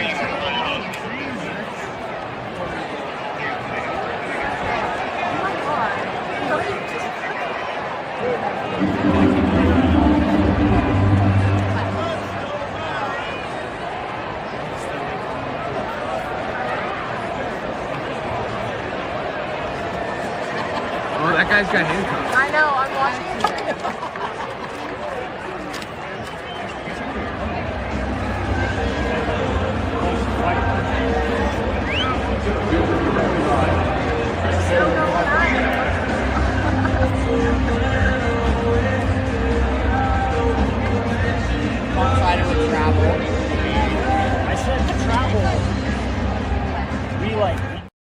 So there's like 40 more seconds, but it's just them getting arrested. First off, beautiful that we knew Tristan Peters was up. Yes. Because you could hear his walking song. I love that. Now, did you like the Nancy Faust in the beginning of that, where she was kind of tickling the ivories a little bit while the fight was going? It was. I love it. It was good. Alex is 100% correct. Alex is 100% correct. It's like the Pepsi half price Tuesdays. That shit. Oh my God. I mean, all those half price days back in the day. That's White when Trash Monday, baby. That's when Louise run on the field. We used to call it White Trash Monday. Yeah. Yeah. All the people that ran on the field happened on those fucking days. Those were $15 upper deck seats when they had half price Mondays when I first moved to town, when I first came in. Right. And it was people getting nuts. Yes. So if you haven't seen the video, go out there. There are different angles. We gotta talk about the flying drop kick. We will. Hold on. Let's Okay, set the tone. So first off, thank you, White Sox, for being good so that these scum buckets can stay up in the 500 level and not come in and invade our space. I like that. Like you need to stay up there, especially with this shit that's going on. This was a crazy fight. And there was like, you saw them, people were just jumping across rows to fight each other. And then the guy who gets up on a chair and then jumps double leg drop kick onto somebody, which I thought was impressive to start. But the second part is even more impressive when the guy grabs him and then throws him seven more fucking rows down. It's like, holy shit. Like, did this guy... I lose track of him for a second, and then I see him flying. Is this further down? What is he thinking? You guys are above us. Like, you could fall over and die. You are jumping in the upper deck to like drop kick somebody. Like, what the fuck is happening here? Like, I don't know. Like, I get vertigo, so like I'm not jumping off of a chair anyway. But like, my God, this guy, like, that was nuts. I don't like that you said this was a great fight. Oh, it was a good fight. The start of it. No. Here's my problem with this fight. What's the problem? Here's my problem with this fight. It reminded me of, the post Tyson, post Holyfield era of heavyweight boxing. Oh yeah, where it's just two guys just kind of leaning on each other. Lennox Lewis throwing jabs for like 3 hours, and they're just like, it's just like slow and lazy looking. Oh, really? Even though they're fighting, it's slow and lazy. That's what this whole fight was. There was two good moments of this fucking fight. Two. One, obviously, the drop kick and then ragdolling of that. Yes. By the way, if you're drop kicking across multiple rows, that guy, he needs like a backiotomy or a hip replacement from the first landing. And then you got to be pretty badass if you're going to do that shit, because now you're going to get fucking body slammed again and fucked up. So that part's good. Okay. The only other part of this fight that is good, the only other part of this fight that's good is at the very end when security's holding back a bunch of people and there's a guy like talking shit because he knows security's got them held back and he's like talking shit to them and blah, blah, blah. And some guy comes out of nowhere and slams that guy onto the fucking ground. That was good. But those are the only two parts. It's okay. I want to enjoy it right kind of early on, and you see like the guy jump kick, and there's all this a lot of activity going on. If you look kind of at the aisle at the very edge of that video, security is there. They're there. There's about 5 guys in black shirts, and I'm watching them doing nothing. I'm thinking, Are they giving out demerit cards right now? It's like these guys are trying to kill each other. Get in there and fucking break this up. What are you doing? Like making a mean voice so they'll stop fighting? What the fuck is going on there? I'm watching them all. I'm like, what the hell's happening right there with them guys? How quickly did I get descended upon when I put the Italian flag up that was higher than somebody's eye level? I was like, boom. They're like, hey, this is your warning. Don't ever do that again. But, when somebody's punching me in the face, they're going to be like, hold on. Let's see. Maybe you deserved it. Let's see what happens here. No, the one part that I like, too. Security does not make minimum wage. No. You're thinking of the red shirts. We're talking the black shirts here. They have the implements. They can stun you.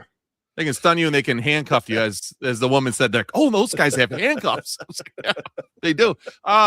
There's a part in there, and there's a guy, no shirt, and somebody runs down to grab him. I don't know if it's his daughter or his girlfriend, but there's one thing I do know: they're both trashy because they look trashy. It's going in there in this fight. I loved every minute of it. I'm a big fight guy, though. I like fights. Oh, you always have been. That's why you love Cubs Sox when there used to be a lot of fights. There's not anymore, but used to be a lot of fights. No. And you would want to make sure you could video those fights. Huh? It's at Wrigley now. Wrigley's the place to go to see the fights. No, that's true. Not here. That was the weird fight. Mind you, if you were in that fight, reach out to us. We'd love to talk to you. We'd love to have you on here and talk about the fight. We'd love to hear something. Tell us if you were some of those women that were in the fight. Oh, yeah. Yeah. I'll take back the I called you trashy. You're not trashy. You're beautiful to us. We should. Do you have bad tattoos? MSS might like you a little too much. What's up, bitch? We should make a clarification too on the 500 level, because I feel like 500 behind home plate are very nice seats. Yes, 500 in the very corner. You know why you took that seat. You know why. People are not great seats. People were asking me, they're like, did you see it? And I was like, no, it's in the fucking upper deck. I'm not looking up there. I didn't even hear anything. I was listening to the sweet sound that it was happening because the security was there. And she's like, what's going on there? Did someone fall or something? And I was like, maybe. Those seats, I think I know what happened up there. I think I know what was going on up there. Jared Sullivan's right. But I assume DM us your beeper number. but guys, I didn't assume it was a fight. I assumed there was two people fucking up there. Oh man, you see, that is Sunday fun day. The one thing that annoys me in that whole fight video, is if you look at the very bottom corner of the fight scene, there's a yellow shirt down there. And he's like trying to tell people, oh, just move along. It is the Frank Drebin. Nothing to see here with all the fireworks and shit going on behind him. Absolutely. That was fun, though. I like seeing that. What percentage of the fighters you think were fellow paisans? I handicap it right now. No, zero. None. Dude. You say none? No. 0%. I'm not gonna say zero. I'm not gonna say zero. But wasn't the guy who did the jump kick in a tracksuit? No, he was. I thought he had to do. I thought he had. I saw Gabagool shoot out of his pants pocket. All right. It was like a True Religion jacket or social. It looked like a Social Distortion work jacket. You have a chain wallet? Yeah. Well, maybe. Oh, shit.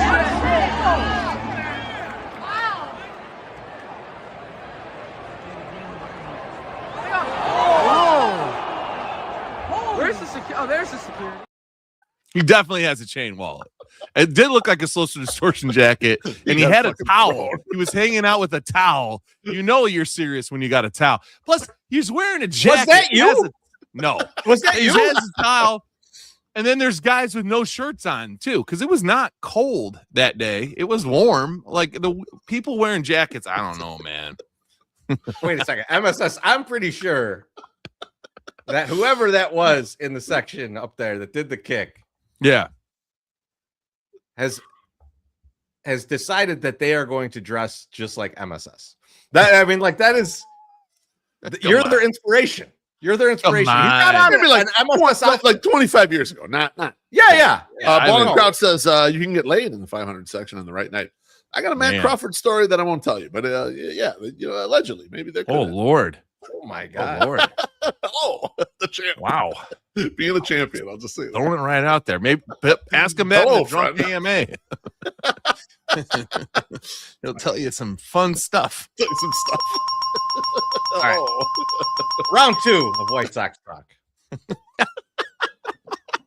White Sox starters. The White Sox starters are limping to the finish line. They are. How are we going to get through this season with this pitching staff? MSS, I'll go to you first. Oh, of course. Yeah, I have all the information. No, listen. I'm not here Drink, everyone. sit here and try to disseminate how this team is winning, what they're doing, how they're going to win the next game, because they're figuring it out. And every time we go out there and watch them take the field, so many news popping up. They're just the one thing is gonna get them there is the scoring of runs. And I know we're going to talk about this too, because there's like the people that you expect to be scoring the runs aren't there. But then you got a guy that used to play for the Savannah Bananas that's doing things that only Babe Ruth has done. So I don't know. Like this, I can't explain how they're going to do this, but like I think it's going to come down to the offense. Obviously, that is just the way that it's going to come in. You're going to hope that he gets a couple more performances like Jose had against the Cubs, right? Not that he had against was it just this last week? That's out of nowhere. So I mean, but no, I think it's offense production just has to stay high, which it has been, and that's the one way that we're going to get through. I love the answer. How are the pitchers going to get through this? They're not. They're not. The hitters will hit them for the. It's just, but that's what's been carrying us this whole year, kind of, right? Any thoughts, Beef? I have a ton actually, and I made a graph, homespun chart for you guys, and I realized maybe the BeefLoaf tries a little too hard. We're supposed to be the drunk show. We're not supposed to know shit, and then I make more homespun charts than anyone else does. Here are the White Sox pitchers, and this is through today. Okay. And I have I have the starting pitchers on the left-hand side, the relievers on the right-hand side. I have their 2026 innings pitched. And then I have their career high innings pitched right next to it. And let me tell you something, boys. There are a lot of guys that are either above their career high of ever pitching this much, or they're right on the tail of that. You can see the couple bolded guys. Sean Burke is at 149. His career high was 147. Grant Taylor's career high was 63 and a third. He's at 68 and a third. Mind you, we have a full month of baseball left. Trevor Richards, 78. This is only him throwing out of the bullpen. Obviously, when he was a starter, he threw more, but he hasn't been a starter for a little bit. His career high out of the bullpen, 72 and 2/3. And like our starters are kind of all sucking gas. Like Davis Martin's at 125. He's been on the IL for almost the full amount of the stint. He should be coming back soon. I think he had a start tonight. People were saying Charlie threw 5 innings. He looked good, but he's like 3 starts from his career high. Anthony Kay is, probably gets through September and makes a career high in innings pitched. We're in a tough spot here, guys, when you start looking at this chart and who's kind of creeping up on the most they've ever pitched before. If you want to look for spots where we have some room to play with, the White Sox traded for Luis Castillo. It'd be a nice time for him to start throwing 6 and 7 innings at a pull. And, Eric Fetty has been more reliable than you would have thought. And he's another guy who should have plenty of gas in the tank with regards to career highs and the amount of length they've gone. So I'm starting to look at this chart and think to myself, we're going to have to lean on some of these older guys. Jordan Hicks should be able to fire it in there for a little more longer for us. Sean Newcomb, as much as they've worn him out, Chorizo, he probably has some more in the tank too. They backed him off a little bit. So maybe they backed off a little bit to make this happen. I do think that's one of the places where, like, I think we were all kind of in the stands or on Twitter going, why not use Newcomb here? And I think this is why. I think this is like they were pushing him way too hard. They're able to back off a little bit. They gave all of those innings to Trevor Richards. They really did. Like when I looked at so the 78 innings. So just for the people watching, I have a little key on the bottom. It includes the minor leagues. So Trevor's has thrown a lot this year if you include minor league action. Same thing with like Hagen Smith is at 68. His career high in pro ball is 75 and 2/3. At Arkansas, he threw 84 innings his junior year. So like there's probably a little more room there for Hagen. And he's a big, strong kid. Like some of these are the judgment calls, right? Like, yeah, he's a big kid. He's strong. He'll probably be fine, you know. And when you start dipping into the guys that, you know, are what I'm labeling as fresh talent MSS, guys that are kind of in the minors right now on the 40-man that are kind of available here, you know, like assuming Drew Thorpe is fully healthy, he should have plenty of gas in the tank. You know, Shane Smith, if they could ever get him to throw a strike, he would have plenty of gas in the tank. You're in this, though, where like not only do you have some of these constraints here, but as you start optioning guys to the minors, which the White Sox did to Tanner McDougal on August 15th, and they did to Jonathan Cannon today, you have to wait 15 days to bring them back unless there's an injury. So, like, when we were talking about Tyler Schweitzer, they kind of can't option him because they can't afford to be without him for 15 fucking days, if we're being honest with ourselves. They need that length in the bullpen, and it makes sense why they kind of IL'd Brazaman, brought up Cannon, throw 70 pitches. All right, get the fuck out of here. We'll bring Tyler Davis up and be that next guy. They're really trying to thread the needle with a lot of this stuff, and there's just not a lot of relief for them in this. They're just going to have to tough it out. And some of these guys, like especially Sean Burke, he looks like he's going through a dead arm period. And I don't know if you can skip him. I don't know what you can do with him here, but like, we're in a rough spot with regards to the innings and people's career highs and what capacity could be there. I don't know if you could skip Burke, but you could give him an extra day. You could certainly give him, and that might help. Day. And so I'm going to give you, Beef. I love this, by the way. This is it's a very good graph, and I'm very excited for the 17 innings we're going to get out of Sean Newcomb. That are going to be good. He's going to go over that, isn't he? He's like, yeah, he threw 3 innings last night. I was like, they just kept leaving him in, and we were like, should they leave him in one more inning? Like, well, I when he came in, I said he's going 5. He's going 5. Exactly. I wrote down 6 possible things that could help the White Sox to get through the rest of the season as pitchers. I think at least 3 of these need to happen. All right. Okay. We got to get 3 out of 6 is what you're saying. I like this. You guys pick the 3 that you like. All right. Oh no. Number 1, aliens abduct the Cleveland Guardians. No, this is all about the pitching. That was one of our Super Bowl bets, I think, a couple of years ago. MSS, I'm not when we talk about our pitching, I'm not talking about our hitting or the Cleveland Guardians. Hold on a second. I'm talking about our pitching. I didn't hear anything come from Loaf other than stats and stuff that say, hey, this is how they're going to do it. They're just like, hey, we're running to the end of this thing, so they're just going to hope that I said we go on. No, I said we need the older guys. We need Luis Castillo. We need Fetty. Yeah. We're going to need Jordan Hicks to like buck up and do multiple innings. Yeah, we need the old guys because they're the only guys that have like pitched that much. The rest of these guys are out of gas right now. Right. All right.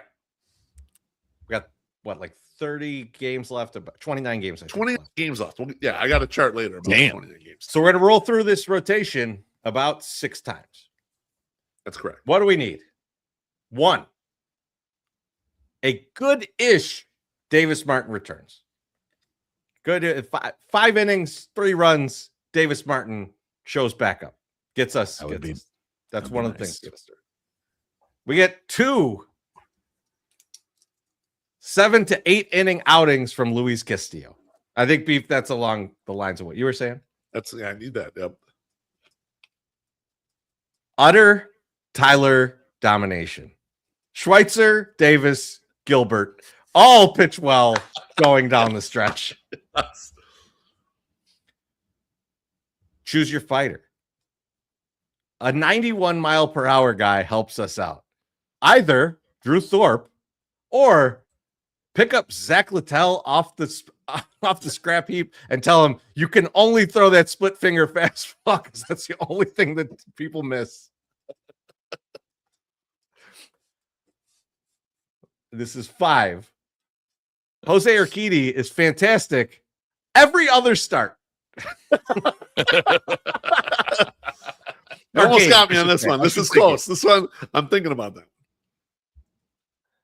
Admit Eric Fetty is your 5th starter and stop putting a fucking opener out there. I think I got mine. Okay. So I think 2 is the Luis Castillo throwing 7 innings a couple different times. Okay. I think it was 3, the Tylers. The Tylers got to go off. Utter Tyler domination. Utter Tyler domination. I knew that one. And then the last one with Eric Fetty. I think we have to really we are resigned to our fate that Eric Fetty is one of these guys and needs to be in that rotation and throwing. I think that is what it is at this point. I think what comes with the territory of the Fetty being the starter is that when you get into the 5th inning, Eric, you got to finish this fucking inning. All right, man? There's no more 4 2/3. You can't do 4 2/3. You got to give me 5, motherfucker. You got to give me 5. That's need your best sweepers all inning and get out of this fucking inning. Yeah. MSS. Which 3 are you choosing? I'm with you with Fetty. I like Fetty. I just like how Fetty's been going. So that means he's probably gonna get hurt and we're fucked. Yeah, the fact that we're all like kind of like, the Fetty one. It's like, oh shit, he's gonna give up 18 runs tomorrow. We're so fucked now. Yeah, I'm with because we're all like 4-inning Fetty forever. That's the Fetty I love. I'm worried about having to do the 5th inning there, Chorizy.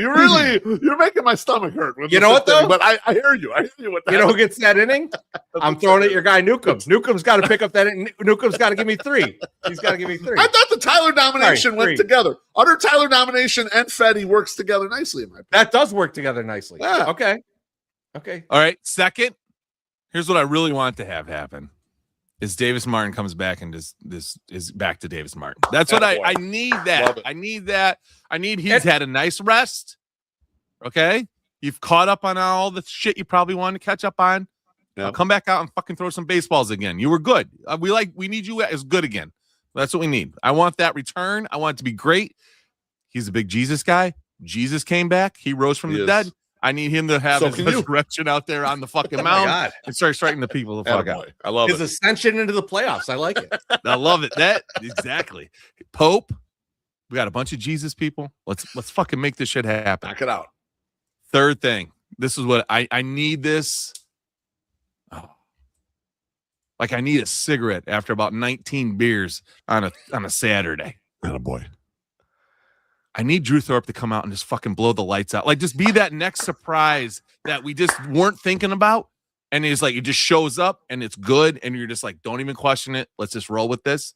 I need Drew Thorpe. Starter Bobby Jenks. Come out and do it. He is starter Bobby Jenks. Just come out of nowhere. You haven't been on his team all year. You show up and fucking dominate for us down the end. You know why I kind of extra want this, Beef? Because Sox on 35th, who fraudulently won the t-shirt contest. They were there. Obviously cheated. I've seen a total of 4 of their shirts in the stadium. I've seen all 700 that were bought by our people in the stadium. So yeah, they picked up their stolen check. Mailman Jack bought one. Michael and Jordan came and sat behind us. And Jordan, much like myself, is very skeptical of a Drew Thorpe. Now, Michael's big on Drew Thorpe. Loves him. Yep. And they were arguing about it. And even though it would take me down a peg, it doesn't matter to me. Seeing Jordan getting taken down a peg with me would be beautiful. Dragging him down. Some of the best hair on White Sox Twitter gets dragged down. It's true. Because Drew Thorpe is good. I would love it. I'll take it. Amazing. All right. That's what I want. All right. Now, MSS. Yes. What you deferred to on the first question comes up in the second question. And the Sox scored 10 plus runs in back-to-back games without much contribution from Mune or Colson. No. How can they continue to show out against poor pitching like the Twins this weekend? MSS. It's to continue to do the small things that they've been doing. Like we celebrate grinder ball on the South Side, and I think that's what we got. How many fucking doubles have we hit since people said, "Hey, they're not hitting doubles," and then there's like 7 doubles these last 4 games? It was insane the amount of doubles that just came out of nowhere. Are there statistical things that prove me wrong, Chorizy? No. We're just in different paths on this one, so I like it. I like that. Where you going? So, but no, I think that these younger kids and kids that have something to prove.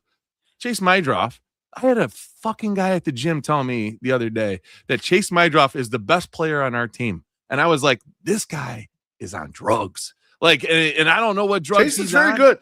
No, he's good. Not the best player. Not the best player, and he's like, we need to move Colson Montgomery to make room for this Rock Chalewski. And I was like, I go, hey, listen. Attaboy. I go, Manfred. I've been in this game a long time. I go, wait till he's good and he gets up here and he proves something before you get rid of proven talent. We don't need to move anybody yet. And he's like, I'm 80 years old. And I was like, well, I don't know if that's a selling point. But Beef MSS told him it's pronounced Jablonski. I don't even know if he said Chaluski. He might have said something even different, and I was just like, "Yep, I know who you're talking about." Sullivan says, "Why was Chris Lanuti at your gym?" I saw Lanuti yesterday. Him and his daughter. Yeah, they were at the game last night. Last night. I just think what it comes down to is you have these guys that are showing at Antonacci's, playing wherever the fuck they put them and still hitting. Bring him in as DH. Bring him in as a pinch hitter, and he's going. Right, we're gonna have Benintendi come back, and he's gonna continue to hit. Hopefully, right? Like not strike out every time the bases are loaded. That's bad.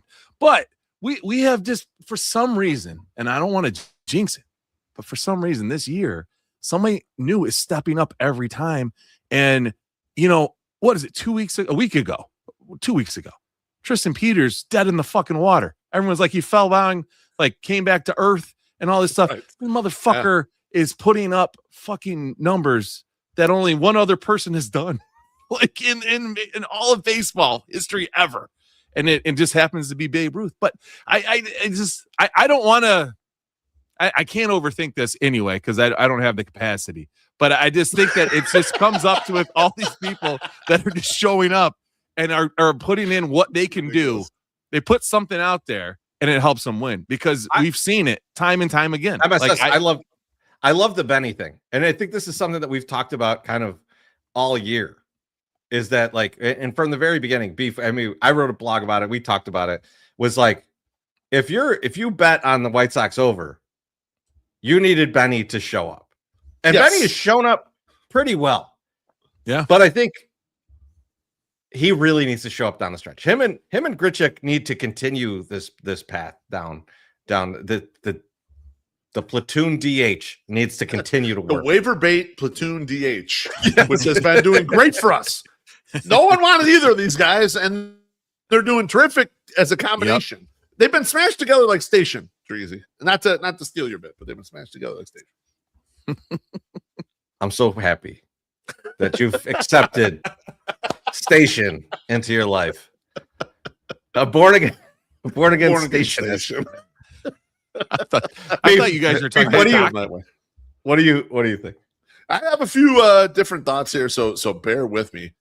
Number one, I mean, I think when we look at all this stuff, what we need is this man, Miguel Vargas. We affectionately call him Big Al.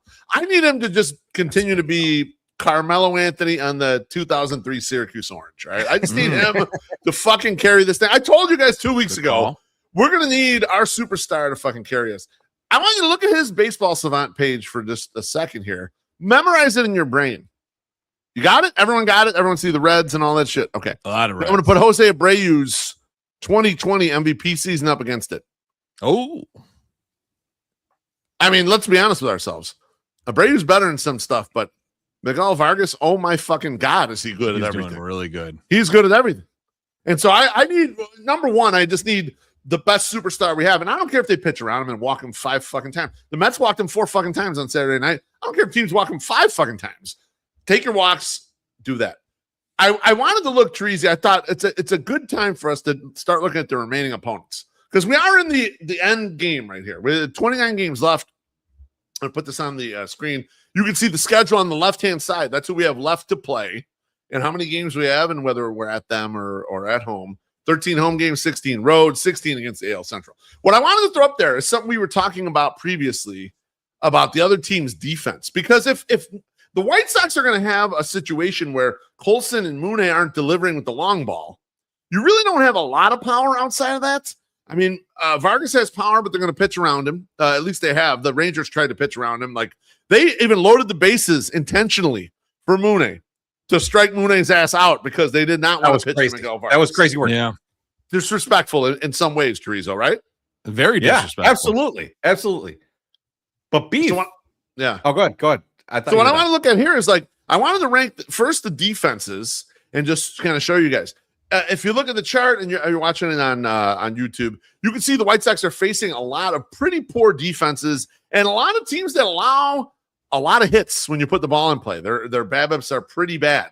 Like the only exceptions here, Cleveland's pretty solid kind of across the board there. They are. But across the defensive ratings and such. But the rest of the teams, I mean, Minnesota is bad at all of this. Bad on defense, lets everything hits in, etc. When you switch over the pitching rank, they also don't strike anyone out, and they walk a ton of motherfuckers. Minnesota does. And so, like, a matchup like Minnesota, despite them being close in the division, should be a kind one for the White Sox. Most of this list actually should be kind ones for the White Sox. The exceptions being Cleveland, which kind of does everything right, and they're your top rival right there. And then Pittsburgh's not great because they will strike your ass out. I wanted to take one last look at a graphic here of the White Sox hitters and K rates.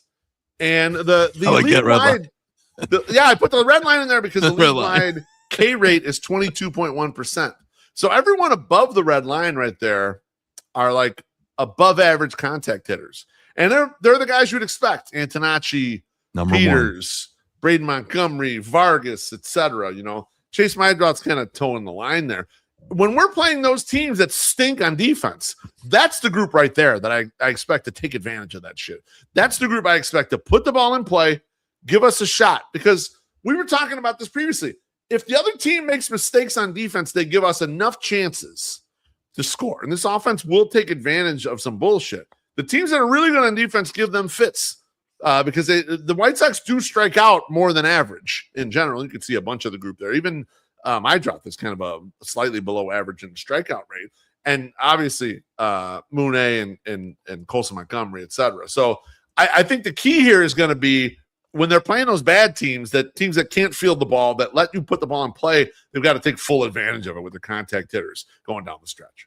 So this bleeds into what I was going to talk about, Beef, because first of all, you know me. If we got a team that we live and die by the home run, I'm all in. I have no problem doing that. I can handle it. Ball go far, team go far. Right. But this team recently has been running around the bases like a bunch of fucking assholes.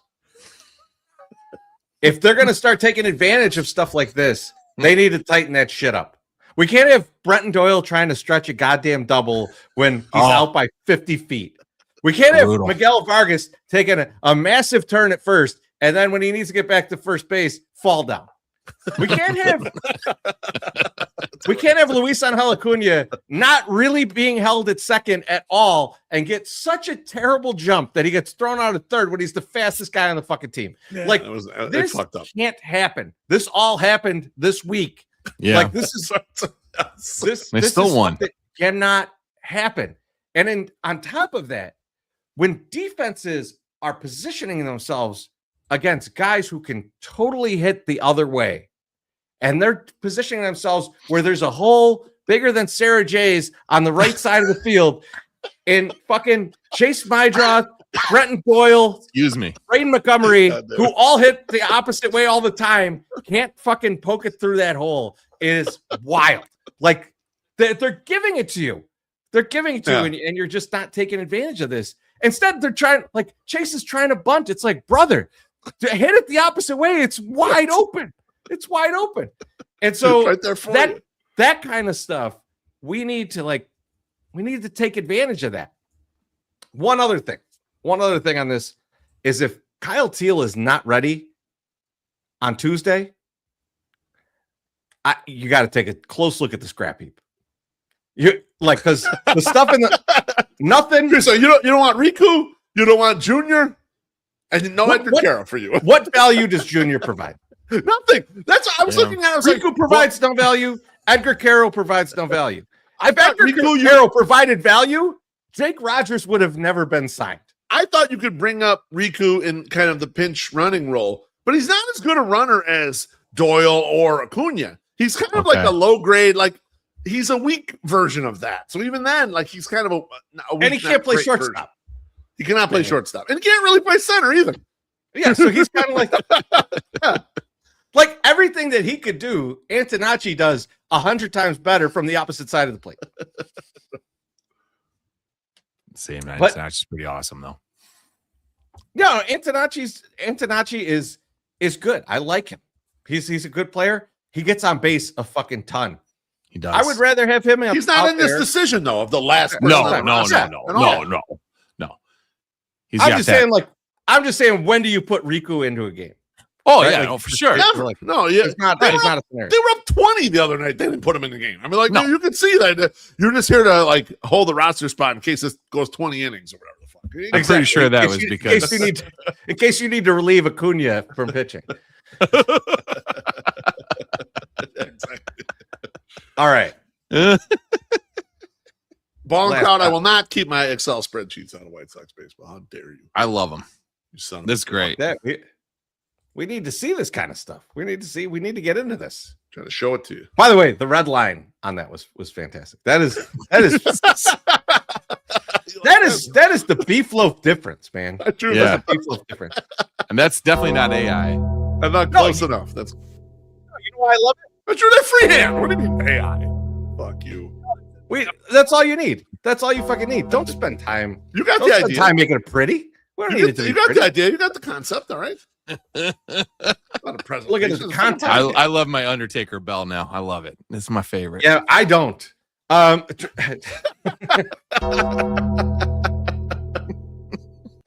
Excellent. mad at me. So mad. All right, Tristan Peters has homered in 5 straight games.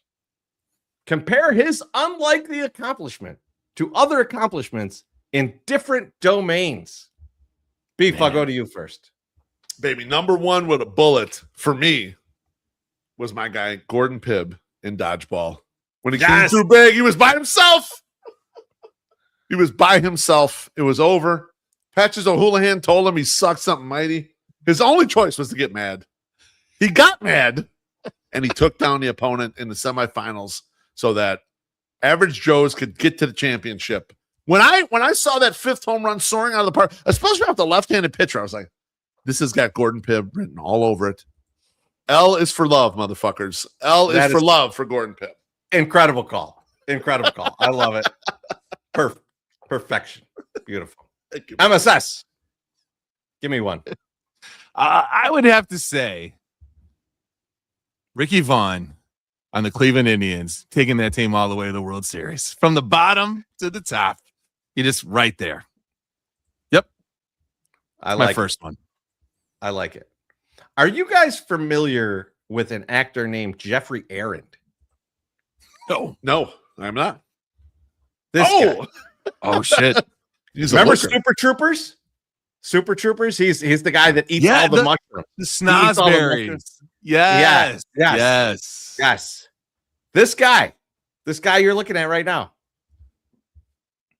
was married to Christina Hendricks Oh. for a decade Oh, my from God. 2009 to 2019. He was married to Christina Hendricks. Good Lord. I think that is a incredible Oh, run that could be compared to 5 straight home run games by Tristan. man. Love it. That's fucking amazing. Man. Incredible. Beef, what's your second one? All right, my last one. And you know, in hindsight, it's not going to look as great. But when you're watching the story and you think, there's no way this can be pulled off. He's weak. He's not a real leader like the rest of them. I've got the baptism by fire, baby. Because at the time, no one else thought that Michael Corleone could kill the other heads of the 5 families and Mo Green. Yeah, the And Mo Tristan Green. Peters had the thirst in him, and we needed those home runs. Let me just tell you, like, he's hit 5 in 5 games. I mean, one of them was a goddamn walk-off. I mean, we fucking needed Yeah. this shit so Yep. badly, and it was do or die, and that's what was going on there with the Corleone family. That was the only way they were going to survive, was this trick plan to kill the other heads of the 5 families. So I got my guy Tristan Peters right up there, baby. Beef is the left on left home run. The Mo Green. It's The the, Mo one you Green. would have That's the never shot through the expected. eye. You would never have expected it. You would never His expect eyes were too big. That's right. You don't come to Vegas and talk to a man like Mo Green like that. Like that. Absolutely. 100%. MySoxSummer. What do you got? 2 words. Huck Tua. I mean, dude. I mean, you never out of that when that came out, you're like, that's funny, that's good. But did you expect her to go from talking about blowing some dude to having a fucking, fake coin scam that went out to everyone? No. Did you expect the guy that no one had even heard of when he signed on the team to fucking get compared and only do things that Babe Ruth has done? No. This is the deal. I had to write this down. In MLB history, only 2 players have had a 5-game span with 10 plus hits, a home run in every game, multiple doubles, multiple walks, a stolen base. And those 2 players are Babe Ruth and Tristan fucking Peters. And then I did hashtag banana bonds on there. But yes, Huck Tua is the same thing. Why do I even know her name still? Haley Wench. I've never even seen her nipples. And I'm still intrigued. Like, what the fuck? We're going to get there. We're going to get there, MSS. Hopefully, Loaf, I hope. But yes, no, I mean, these 2 can go hand in hand. You never expected it. And my God, the guy, you thought All-Star was peak. You thought we were done. We were done with the Tristan Peters project. And he was like, no, you are fucking not. So pretty amazing. What about this? Is tremendous. This is tremendous from the comments. Jackie Triern says Rebecca Black. Yeah. I have perfect. Love it. I have a music one for you guys. Oh, perfect. I'll tell you guys about a little rock and roll trio from Seattle, Washington that was very unlikely to accomplish what they did.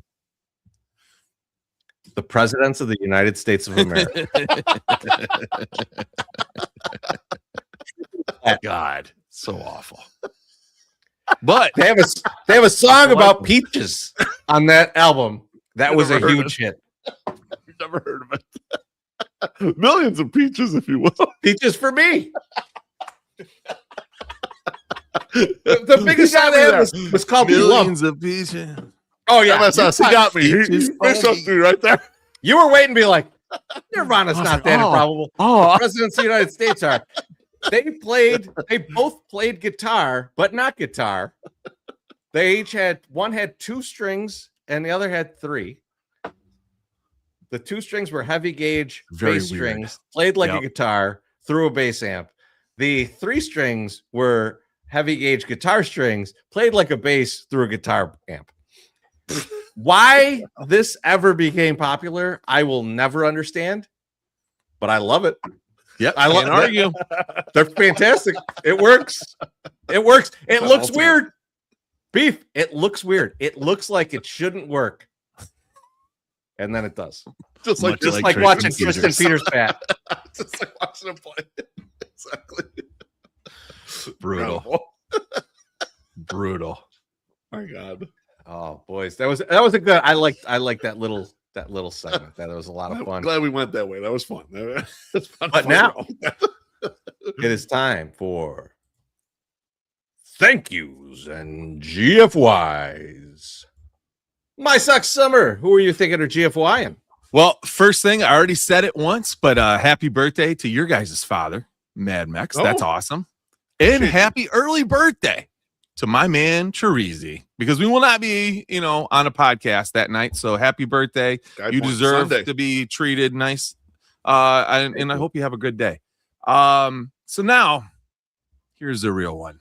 It's only a few days in, boys and girls, and already I have a GFY to the lady who rode my ass at the stoplight on King and 35th as I waited. Is this a Jed York situation? For senior citizens to cross the road so I would not run over them while I drove through there. We pulled up, went up to the next stoplight. She fucking gave me that look like, what the fuck is your problem? What is wrong with you? Love it. I have never wanted to flip an old lady off so bad and scream at her, but my kids were in the car and I have to do this for 8 more months. So you asked them to do it for you? So no. I want to get that lady on the show. Nope. But I was just like, I could not have driven. And there was people walking across the crosswalk. Who cares? What do you want me to do? Who cares? I can't run these people over. So that lady in the blue car, the 4-door sedan, Go fuck yourself. I like that a GFY went out to like an 80-year-old woman. That's the best. No, she wasn't 8. She in her 60s. She's probably like 10 years older than me, but she's fucking an idiot. Call her a C word. Go for it. Nope. Go. Nope. Not gonna next do time, it. Next time. We'll Not bring him. gonna do it. Beef. Who are you thinking of GFY? I got to thank the big homie Chuck Naso for coming on the RSU on Monday. Gave some great tips about content creation. We had some good White Sox talk there. Got to thank Jeff Agress for coming on tonight. Always good to have Jeff on, and then we reach out to him, very friendly, and he's open with his time. We scheduled for 20 minutes. I think he did 40 with us. Just a real good dude. And last but not least, the Midwest beer stand ladies taking care of us. They snuck into the class pick last night. It was cool, but we gotta give them a shout out because they take care of us all year. It's how we stay hydrated during the games, Chorizo, especially you and I. So big thank you to all three of them. I'm gonna obviously MSS already did it, but wish a happy birthday to our dad, Beef, which I think we both already did in real life. Yes. But then I hope so. I also want to give, big RIP and peace to both Dolly Parton and to Tim Curry. Tim Curry, man. I love Tim Curry. He was one of the greatest maniac actors of all time. It is incredible. I'm not a big clown guy, as you know, but I still love that movie. Great and Clue. But I actually saw Tim Curry in a pre-Broadway run of Spamalot in the dress rehearsal, and he was fucking amazing. So a big shout out to Tim Curry and obviously to Dolly Parton. But a big GFY to both you motherfuckers. You didn't even notice I got the new Soundgarden poster in the back. I was going to say it after. No, fuck both of you. Fuck both of you. I don't give a shit. That's Not it. fair. Good night, everybody. Hey,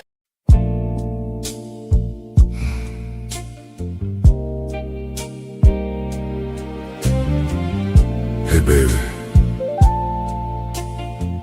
Thank you for spending your little Friday with us. Hope you enjoyed yourself.